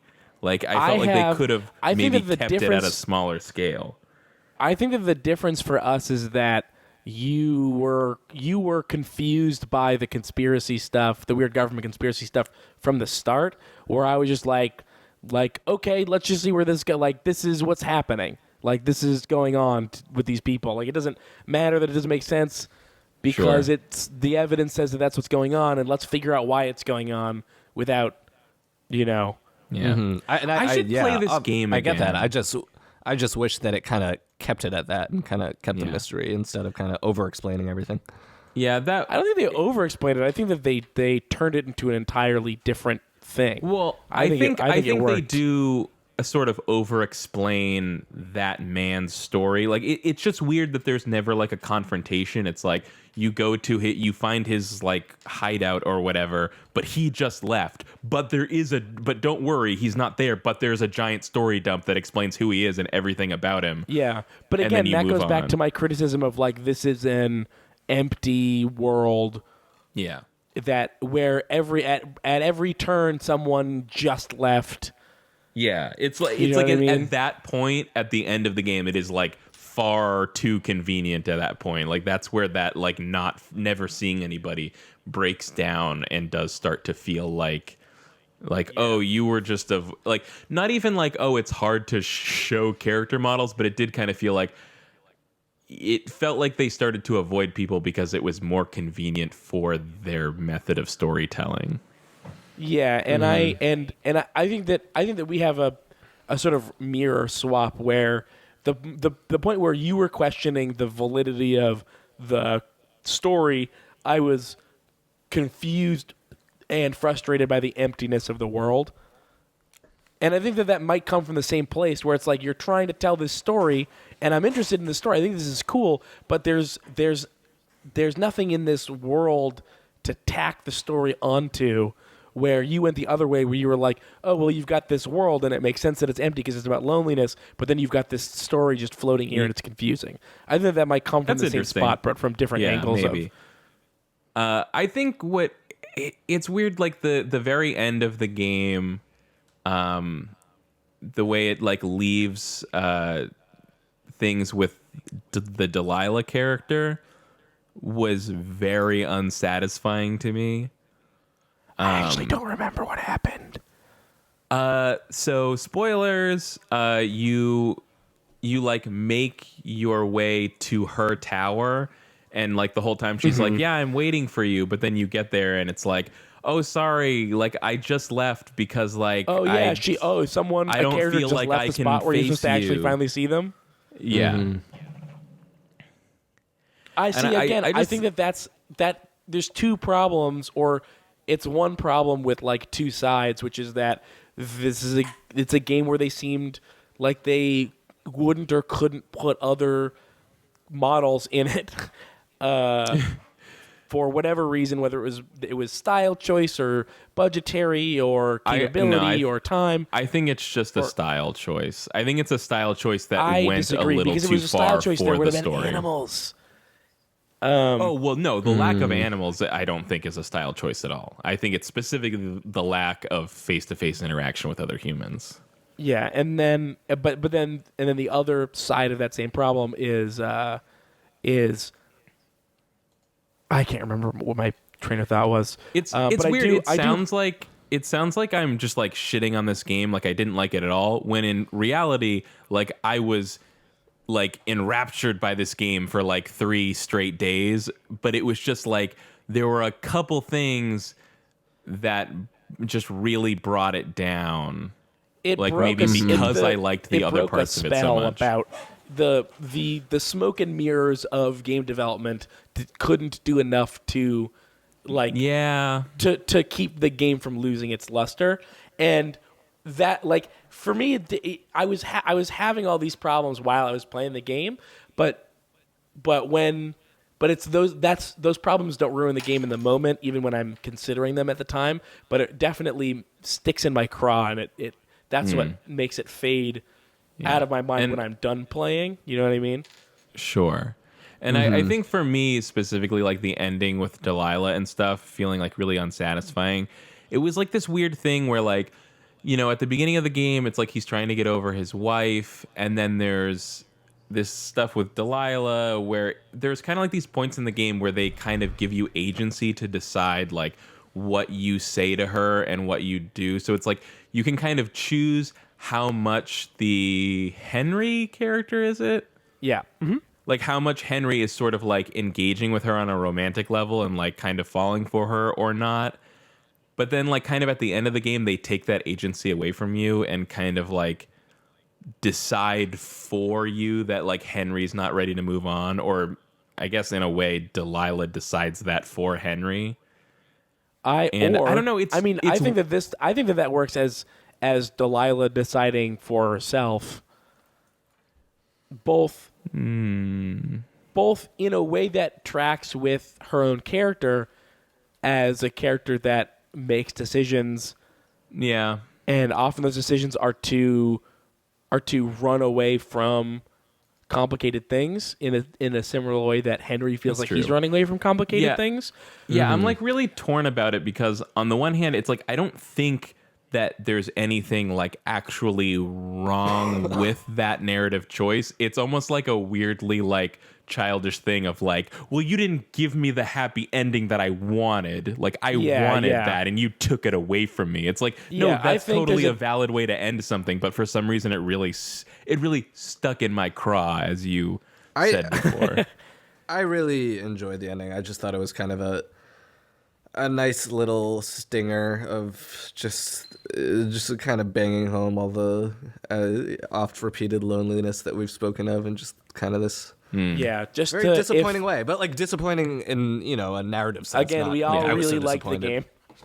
Yeah, exactly. Well, maybe the thing is that like what's so hard to quantify what's great about it is that to me, most of what's great is just listening to Henry and Delilah talk to each other on the radio and listening to the way they react to the things happening to them, and like it just he like listening in on a friendship is very voyeuristic. They felt way more like real characters to me than almost any other characters in video games, or especially maybe even considering like movies. it was in a world that couldn't, for me, disguise that it was a video game world effectively. The fact that those characters shined so brightly through that is, I think, really impressive. Yeah. Also, to close out for me, at least, how many of us knew that Firewatch was a thing before playing Firewatch? Oh, I remember when I did. The debut trailer came out. No. I mean, like the thing of like it's someone's job to just be in a forest and look for fires. Oh, I also knew that. Yeah. I think I don't know. I did not know it. It's not. I mean, like if I was hard pressed, I would maybe imagine that it was maybe someone's job, but I hadn't really explicitly heard about it, and I was just like, I thought that it's a very unique setting for a game. Yeah, it's really interesting for that. To me, to close, I just want to go back to the ending. So spoilers again for the very end of the game. But I always like when a game has, I guess, faith in the strength of their characters, the non-player characters, to have them like perform autonomous decisions that may or may not be the outcome that the player is expecting. Sort of like Kyle was like, why didn't you give me the happy ending? And he's like, oh, well, that's Delilah's character. We wrote this character. Yeah. She's not, that's what she decided to do.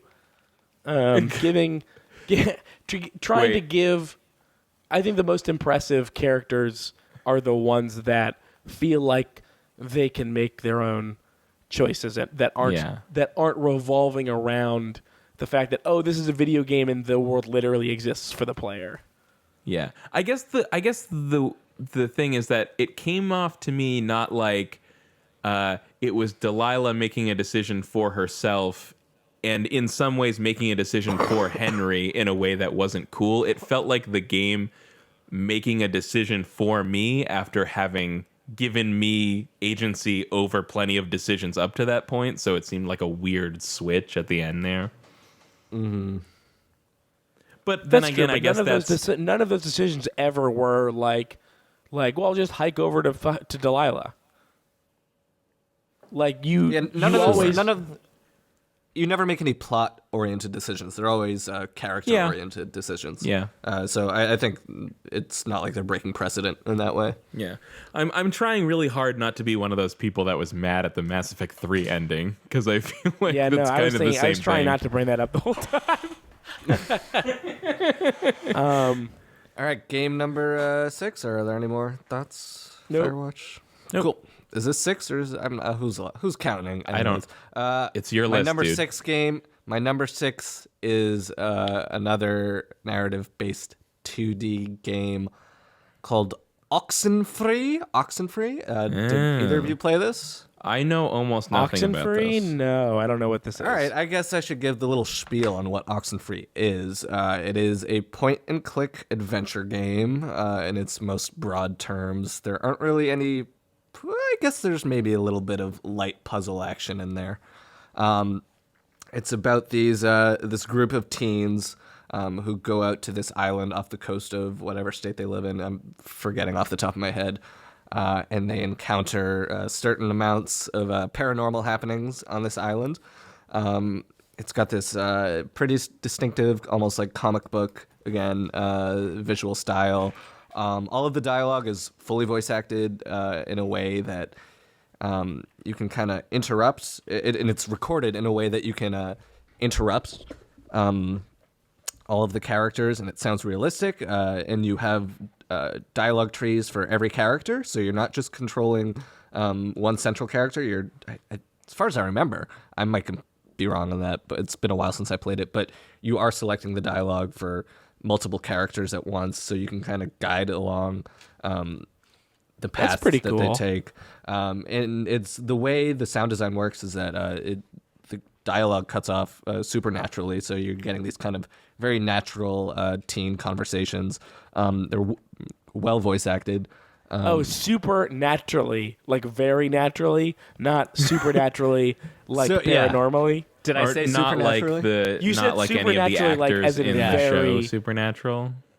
No, there are supernatural things that happen in this game. The music is really awesome. I forget who composed it, but it's got this kind of old, warbly 80s synth thing going on, kind of like Boards of Canada-esque. One might say that this game is treading on similar territory aesthetically and content-wise to Stranger Things, the TV show,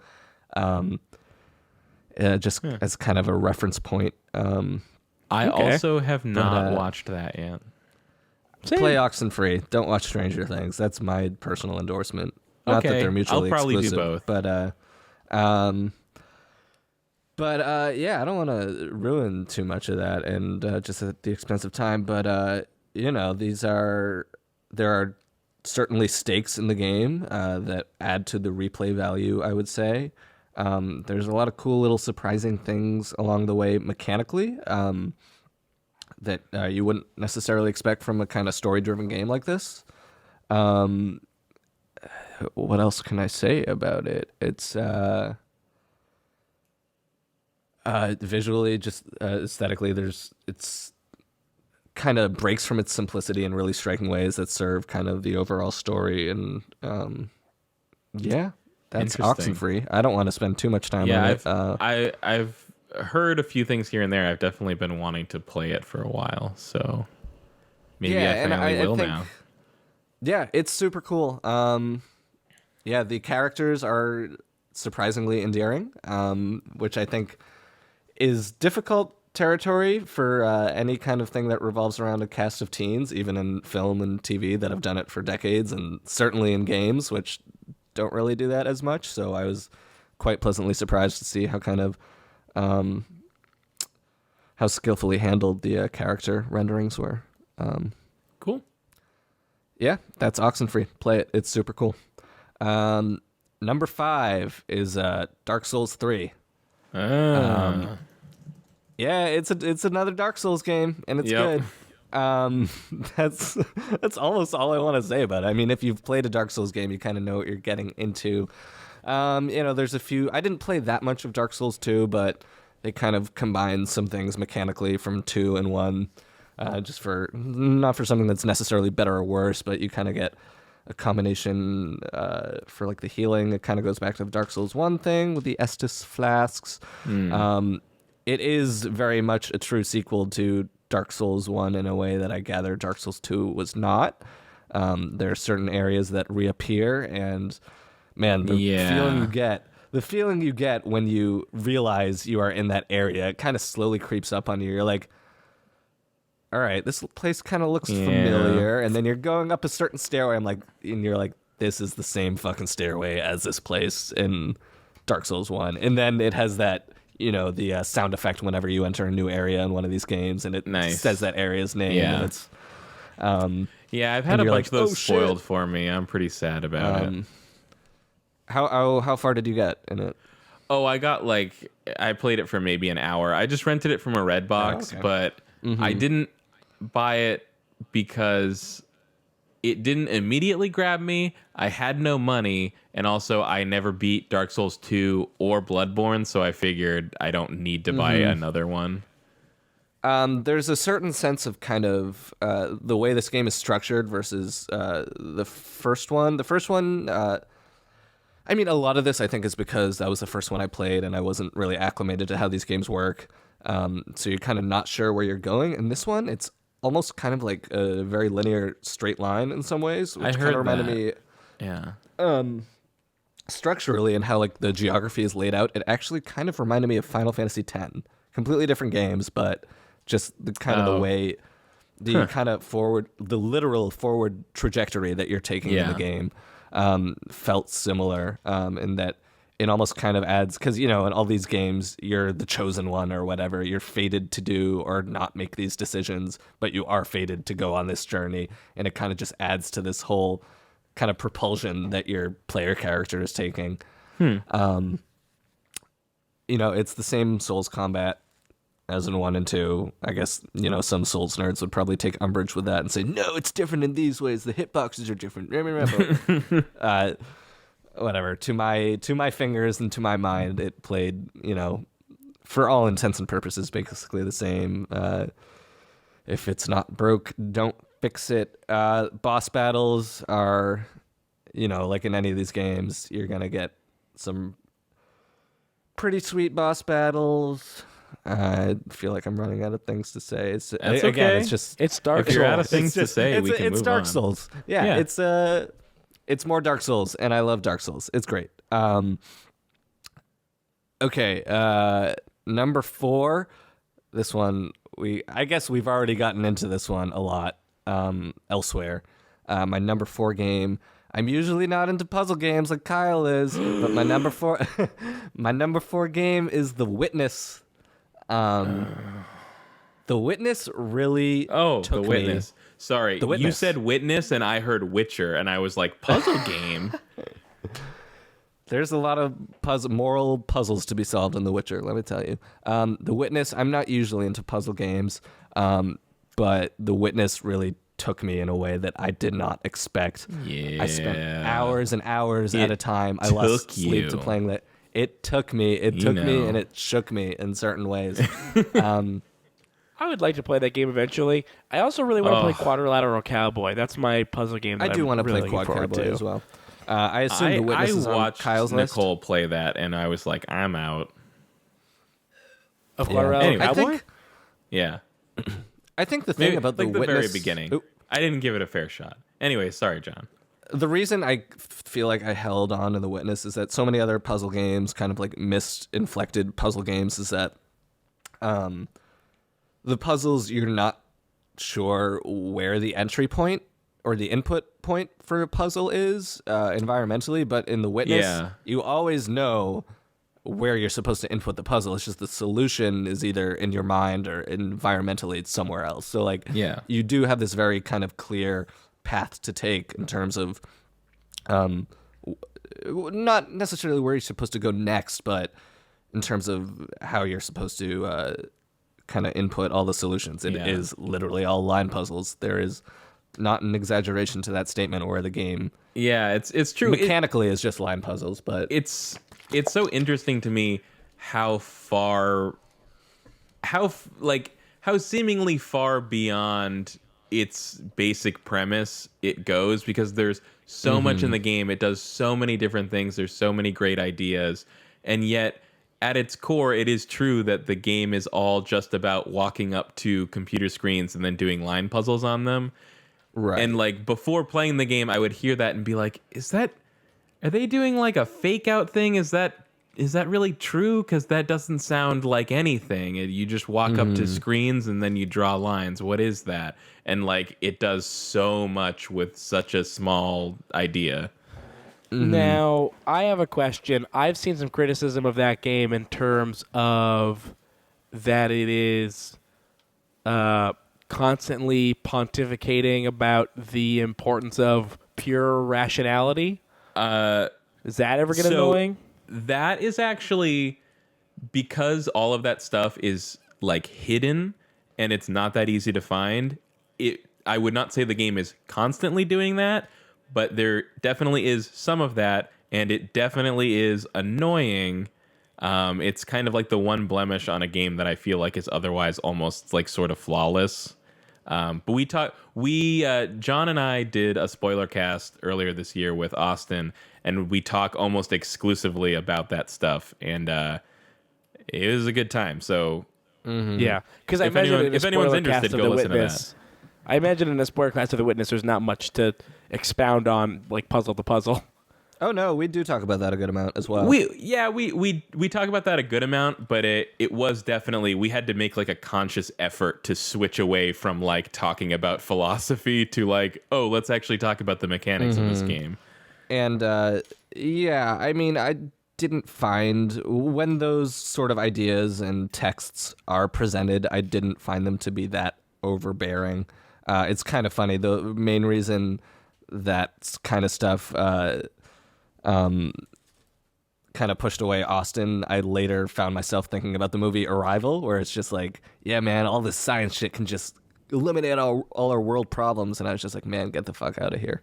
So that was kind of an interesting thing that Yeah, I that's didn't that's the thing about necessarily- technology is that it's always good and there's never ramifications. Yeah, but I just thought it kind of funny that like I didn't get that negative response too much from this game, but then I brought that negative response by thinking about this game to something else. Yeah. that, in turn made me had a negative response and something Yeah, that man. Hey, I everyone know else that. seemed to I love. know that. I was talking about Recovery Search and Rescue Simulator, and then I brought that with me to Firewatch. So Yeah, exactly. So thank you, The Witness, for making me dislike Arrival. Sorry, Amy Adams. I actually like that. she'll movie. get over it. Yeah, I mean, there were certain things I liked about Arrival, but anyways, yeah, The Witness. Shout out to the, I guess, one of two pieces of music in The Witness. There's obviously the music during the challenge where you're blaring In the Hall of the Mountain King Oh over and over. yeah, you're talking Yeah. about In the Hall of the Mountain King. Yeah, but no, the other piece of music, which is very subtle, is in the very last room of the quote endgame. There's kind of this droning organ stuff that it's the one time that music appears in the game, and it just kind of adds this kind of whole otherworldly realm to it, which I quite appreciated, and I haven't ever seen anyone else talk about that. So I kind of just want to give that little moment a shout out. Interesting. Yeah, I mean, I actually have a ton that I could say about this game, but since it's like kind of at the top of my list, I figured I might Kind of wait. at the time. Yeah. It's kind of at the top. Well, let's okay, so I just talked about a musical moment in The Witness. Let's move on to my number 3, a game which is literally entirely musical moments. I usually don't play rhythm games either. Guitar Hero 1. Guitar Hero 1 is my number 3 game of 2016. it has to be a new game. Rock Band 4. It's Rock Band 4, guys. Rock Band 4 is my third favorite game. No, it's not. Is my this number Thumper? 3. My number 3 game of the year is Thumper. Wow. Yeah, I actually don't know if I've even heard of this. What is Yeah, this? I Okay, hadn't so heard of Thumper? it. I hadn't heard of it until the Giant Bomb Game of the Year stuff, and they talked about it a bunch. So here's the way I heard of Thumper, which is kind of interesting, is that there are two devs in this game. One of them is this guy, Brian Gibson, who used to work at Harmonix, but he is also a bassist in a noise rock band called Lightning Bolt, and they're totally awesome. You should check them out. You don't need to tell anybody about noise rock. Everybody loves noise rock. Yeah, Everybody loves noise rock. Noise rock. When noise is in the genre name, I'm not sure it's necessarily for me. Yeah. Yeah, John, it's not Can just I- me and you that know about and like noise rock. It's the whole world. It is the whole world, and that's the most beautiful thing about 2016 is that through everything, Everybody loves everyone noise still rock. loves noise rock, and it's beautiful. Can I for those who don't know what Thumper is, Hey, I'm getting there. Thumper is a rhythm violence game by Drool. It is played by pressing buttons in sync with the beat, while a beetle, colloquially referred to as Junebug Joe, speeds down a track through fantastic worlds. That does sound good. None of that is wrong. But so I saw Lightning Bolt in 2011 because I was this dude I knew who was making a documentary about Lightning Bolt, so I was helping him record it. And we were talking to Brian Gibson, and he was like, "Yeah, I'm working on this video game." This was also the night that Osama bin Laden was captured, just as an aside, so it was very memorable. And Gibson was like, "Yeah, I'm working on this video game." That's, You're like, that's this how little... you remember that when do you Osama think bin Osama Laden was bin Laden- captured When or do killed. you think Osama bin Laden was captured? They just killed him. Yeah, well, captured and killed. Zero dark whatever. Just killed. I just really like the idea that you always remember that Osama bin Laden was killed because you think back to your conversation with this guy. Yeah. So he was like, "Yeah, I'm working on this game. You're like this little like bug thing, and you're kind of it's rhythm based, and you're going through this like psychedelic world." I'm like, "Huh, that sounds interesting. I'll probably never get to play that. It'll probably never actually be released." Fast forward to 2016, it was released, and I was like, Boom. "Wow, I can't believe this is actually like a big game that is coming out." I'm Or looking not at big, but Sorry, screenshots. Yeah, I'm looking at screenshots of this on Google for the first time, and this game looks nuts. Yeah, in like a it's really nuts. great way. So basically, You go ahead. Sorry.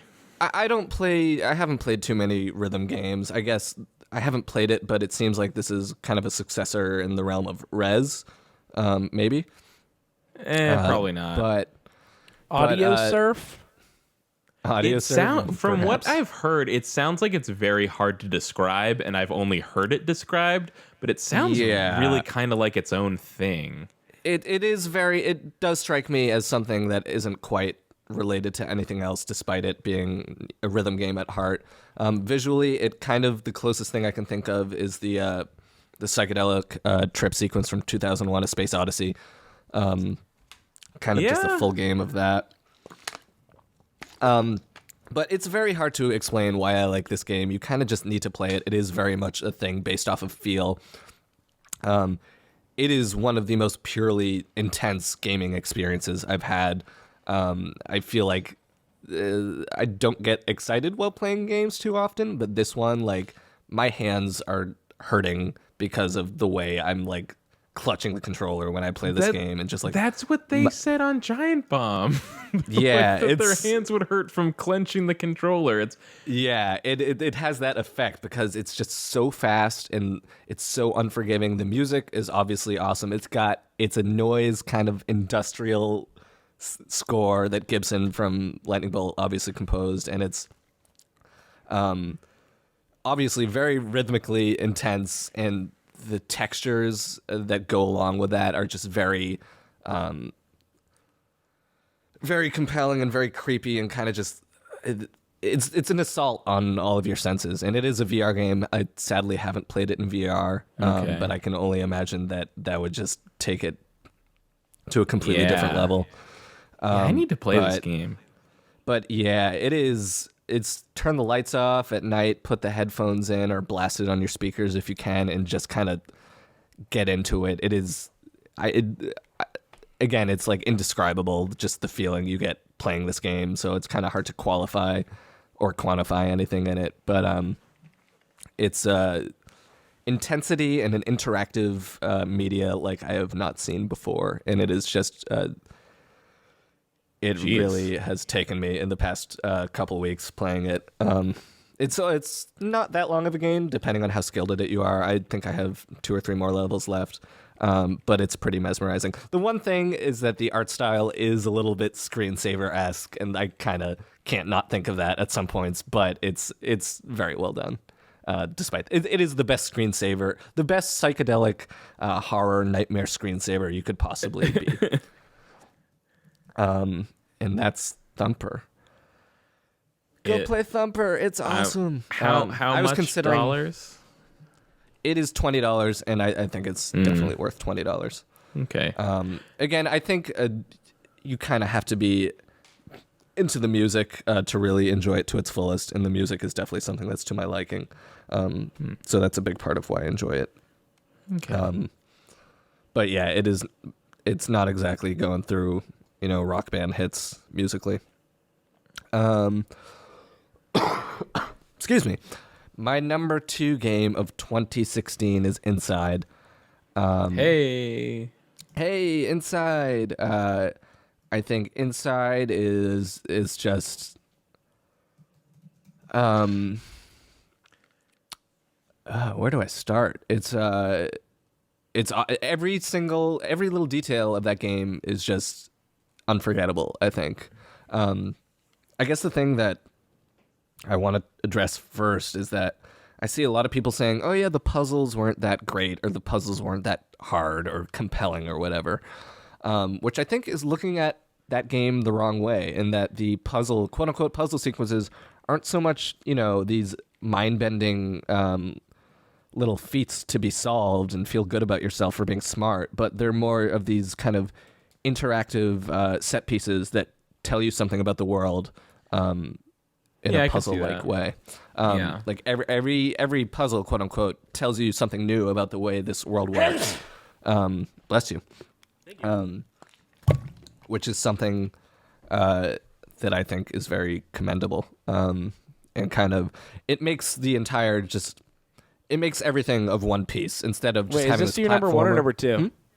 Is your number This 1 is my or number 2? 2. Okay. This is my number 2. Yeah, obviously the visual design of this game is pretty top par to me. top par. Just kind of top par. Is that a thing? I don't know. It's getting late. We've been doing this a while. No, par's like average. It's above par. It's way above par. It's There at the you top go. of being above par. There we Nailed go. Maybe it. below pars, because above par would be too many strokes. People, are that's not the expression is above par, even though that doesn't. It is above really. par. It doesn't fit Top with tier. the rules of golf, but it is that. I meant to say top tier. I haven't had a meal in a while. Forgive me. It's cool. I think we're sliding into home on, unfortunately, That's day cool. one Let me of get through. Game of the Year. Let me get through Inside, and then we'll get to my number 1, and I guess we can. Go home. I could talk about Inside a little bit.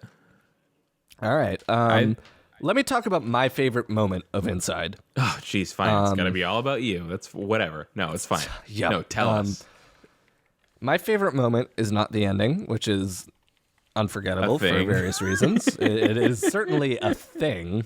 I played the ending to that game at Keith's house while his boyfriend was watching me play, and it was just like the bewilderment from me from seeing it, but also like the weird like embarrassment of someone else seeing it and kind of being like, don't judge my game, I don't know.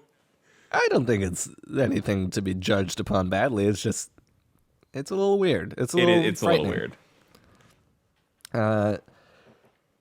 There is a sequence in the game where you start off walking, I think, behind. For people who don't know, this is a atmospheric narrative-based puzzle platformer where you are walking left to right the entire game and solving puzzles, and you learn things about the world without words or without text. And it is a dark. John, a story without words. How would you do that? It doesn't make sense. Possible. But you start to hear these shockwaves, and then as you kind of emerge from the wall, you realize that the shockwaves are pushing you forward. But at the same time, the music is kind of ramping up, and the shockwaves kind of, the music being just kind of like ambient, kind of synth pads or of something of that sort. And the shockwaves, which are, part of the kind of mechanics of the game, something in some machinery that's happening in the background, excuse me, are kind of becoming this slow dirge of this like very slowed down like techno beat. And the music and the gameplay and the sound design all kind of coalesce into this like one grand experience that you're going through in a way that was just kind of was really masterful, I thought, where just like every single element of the game was kind of achieving flow, as they say. And it was beautiful. I was was it like, flower?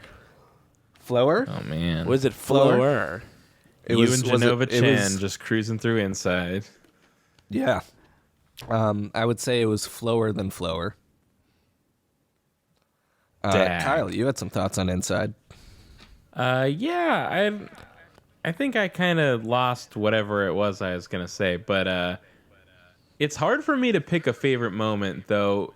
Oddly, I might pick like the very beginning, because I think those opening sections like set the tone for the whole story. Like it's the whole They game chose is to like set the tone really at the beginning. What? They chose to set the tone at the beginning. Yeah, they didn't set it like halfway through or anything. Yeah, they didn't wait. They just like, you know what? We're gonna get out of the gate and establish a tone from the start. Oh, well, let me reiterate, Keith. Perhaps it is not that they set the tone at the beginning, but perhaps that they do such a great job of setting the tone that suit your tastes a little bit better. That sit with you more comfortably. Oh yeah, what a nice chair this is all of a sudden. Yeah, it's just the whole game. It's very like it's a very haunting atmosphere all throughout.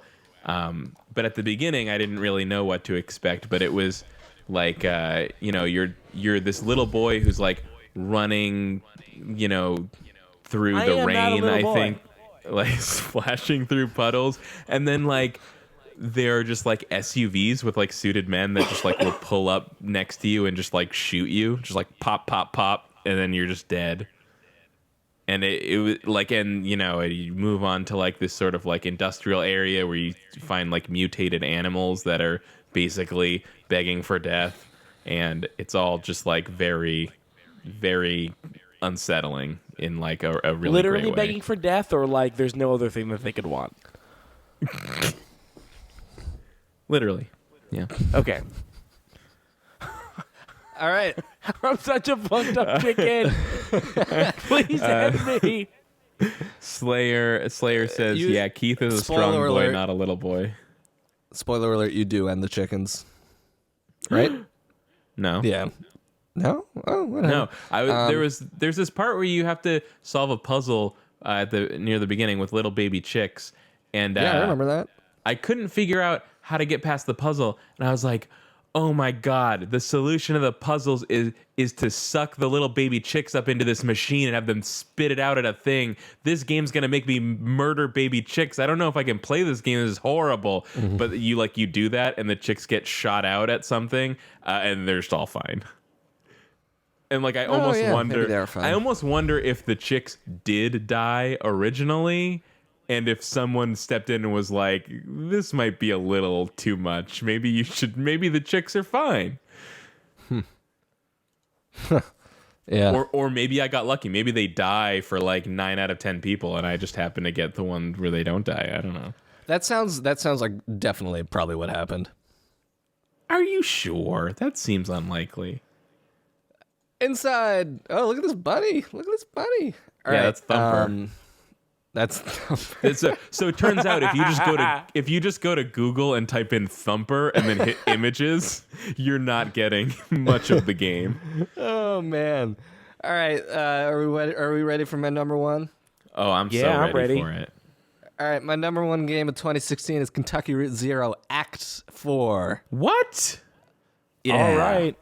I haven't John, played what any year Kentucky is Route this? Zero. Nobody talks about Kentucky Route Zero in 2016. It's certainly not 17. I do. Well, I'm going to be talking about Kentucky Route Zero in 2017 if the final Act 5 comes out. Let me tell you, sir. Oh my goodness. Finally, I get to talk about Kentucky Route Zero. All right. This was like a foregone conclusion. Even before it came out, I knew I was going to love this because I've loved the first 3 episodes. There is no other game that is more suited to my aesthetic taste, so it's kind of unfair. Unless they like really fucking drop the ball, I was bound to love this. So Interesting. I guess I'm a little invested in it. But again, for those that do not know, Kentucky Route Zero is another 2D point and click narrative-based adventure game. The premise of it is you in the first act you start off as this antiques delivery man who's trying to make a delivery to 5 Dogwood Drive, and you stop at a gas station, and the gas station attendant says, "Oh, you got to take the zero for that." So What? you are led on this journey on this kind of highway that exists out of space and time. And the way that everything is rendered is you're in this kind of nighttime universe of neon, and it's this like stacked time where there are elements, from the 70s, from the 80s, from current day. If I know, I feel like you're already avoiding it, but I'm looking forward to eventually playing Kentucky Route Zero, and I know this game came out years ago now, but if you can avoid spoiling Act 1 through 3, that would be great. Or through 4, perhaps. Well, I assume that you weren't going to spoil 4 that came out this year. Well, hang on. Last year. Is this episode 4 or is it Act 4? I need to put the right thing on the list. Please inform me. Let me see. I think it's Act 4. I think it's Act 4. But the way that you basically there's not too much in the way of puzzles in the way it's Act 4, by the way, for sure. There's not too much really in the way of puzzles in the way that a conventional 2D adventure game would have. The kind of interactivity you take in these games is that, or in this game, these episodes, is that you, the dialogue trees are completely based off of character building, but not really in a way that Firewatch is. It's more, in Firewatch, you kind of get the sense that, you're making these decisions. Does he want to fall in love with Delilah, or does he not want to? Or does he want to show this affection, or does he not want to show this affection? In this, it's much more subtle, I would say. You're kind of world building through your dialogue in a way that you're changing subtle names of things that will matter later on. You're changing the location of certain people in a way that doesn't really immediately make an effect on you, but when you realize kind of the cumulative effect of everything that you're kind of building up through these dialogue choices, it really adds to the whole kind of magical realist world that it exists in, where people can kind of slip in and out of time and even their bodies in a way that sometimes they're ghosts, sometimes they're maybe real people, and all of the locations kind of reflect that as well. Act 4, just to get into the specifics of the one that actually came out in 2016, is kind of changes up the formula without getting too spoilery. It's kind of one long boat ride, and every stop you make, you can make the choice to either get off the boat or stay on the boat, and something different will happen each time. So you literally are only experiencing half of this act's content by playing through it once. You have to play it through it 2 times to see everything there is to see, which is pretty cool. I've only played through it once, and I need to play through it again to see everything else. You can only get Meowth in blue version, and Oddish is in red version. Yeah, it's sweet. Again, more musical moments. The score is super cool. It kind of has this melding of, obviously it takes place in Kentucky, so there's a lot of kind of bluegrass and like really slowed down kind of ambient versions of bluegrass songs mixed with these more conventional kind of ambient drones, and it kind of just adds to this whole like otherworldly way of going through like the history of these people, going back to like their roots in this state. And there's just thematically, it's kind of all over the place in a way that many other games with topics and kind of ideas that many other games I don't really see grapple.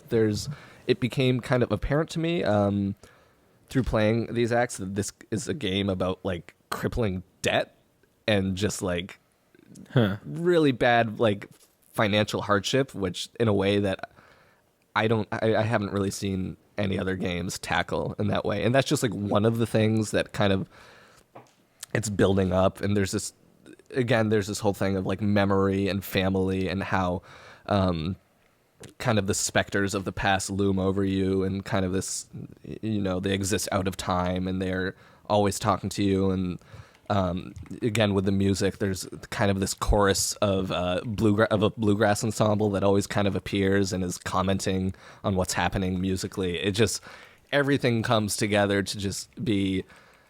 It's not just my favorite game of the past few years. It's like one of my favorite just like pieces of art of the past few years. It's really incredible. Nice. I'm afraid that I'm going to play Kentucky Route Zero and not get it. What makes you say that? I don't know. Because it Sounds looks artsy and I'm dumb. I don't think video games. I don't think there's Can been be a art. video game. No, no, I don't. I don't think that a video game like that can be as well received as it is without being accessible to people that think they're dumb. It's very easy to play through and it's very easy to enjoy. It's Sure. It's not like it's super intellectual. It's very much based off of feeling. But I do think at the same time it is tackling with a lot of kind of pretty heady personal ideas. Cool. I think Kyle, maybe part of your thing is that like people always ascribe a lot of different qualities to Kentucky Route Zero, but when you look at it, it's like black and white. It's just black and white. Is it black and white? You mean like colors visually? Yeah. There's a lot of black and white. Yeah, it's very dark. It's not like black and white there. It certainly has its color palette. It's like Inside in that way, that it has like this all like it's not a very colorful game, but It the has colors a that are in muted there. palette. Yeah, it's like a muted, very like neon kind of. It takes place entirely at night, so you're not going to get these bright colors. But there are certain moments where it deviates from that are very striking. Well, Yeah. Oh, what happened? I'm That was me interested. trying to put a picture in there, but it That's didn't. It just fucked everything up. How long is the Kentucky Route Zero up to? Each one's like a few hours, Date. right? There's No, like the first act is no more than an hour, probably 30 to 45 minutes. Act 2 is about hour and a half, 2 hours. Act 3 is by far the longest. It's 3.5 to 4 hours. Then Act 4 is back to about 2 hours, I think. Gotcha. so we're talking like between 4 acts, it's like 6 to 8 hours. Yeah, and then the fifth and final, and there are also interludes in between each act. 2 of them are games. The third interlude is a phone service which you dial into, and it's actually voiced by Will Oldham, better known as Bonnie Prince Billy, which kind of blew my mind because I didn't realize that as I called into it for the first time. He's a musician, a pretty awesome musician for those that don't know, who is from Kentucky. Got it. Yep. Nice. But yeah, that it's amazing. I love it. It sounds cool. Yeah. It's I know it's like kind of it's hard to talk about a game that you like so much when there's 2 other people that haven't played it that are just kind of like sitting there Right. silently, but I definitely appreciate how into this game you are. Yeah, I mean, I feel like I did the best job I could rhapsodizing about how great I think it is without going Yeah. into the specific spoilery details. And there are many moments that kind of come out of nowhere in a good way that will surprise you in the best way. There's Cool. like a lot of, it's not just you're kind of going through this humdrum thing. There are like these very distinct moments that really stand out Nice. in ways that play into the mechanics of the game that are so cool, but I can't say what they are. Oh no. I You just, just have to that, play and find out. I want to know that I know Will Oldham as Palace Brothers.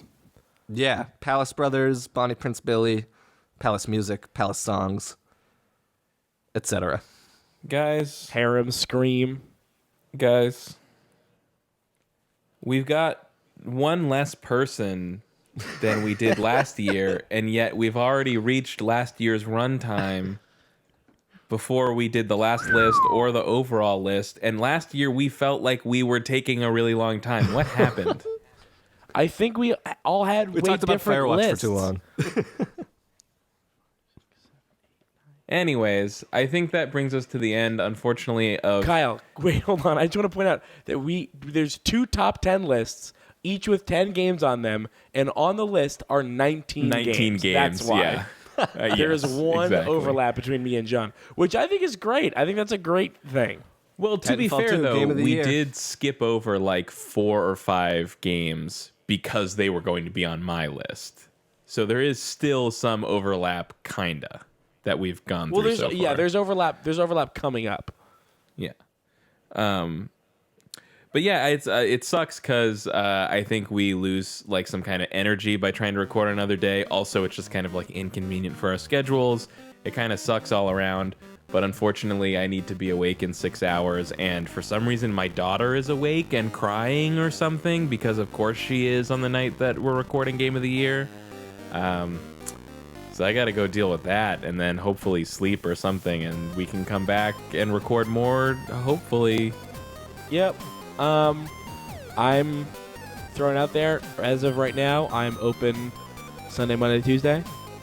Sunday night could work for sure for me. All right, maybe it'll be Sunday night then. Sunday night sounds good. All right, put it in your Pipe and smoke it. pencil it into your calendars, guys. I'm Sunday gonna go night, take a ride on the Zero. and specifically pencil because it could change at any moment. All right, later. All right, great. Thank you guys. Bye.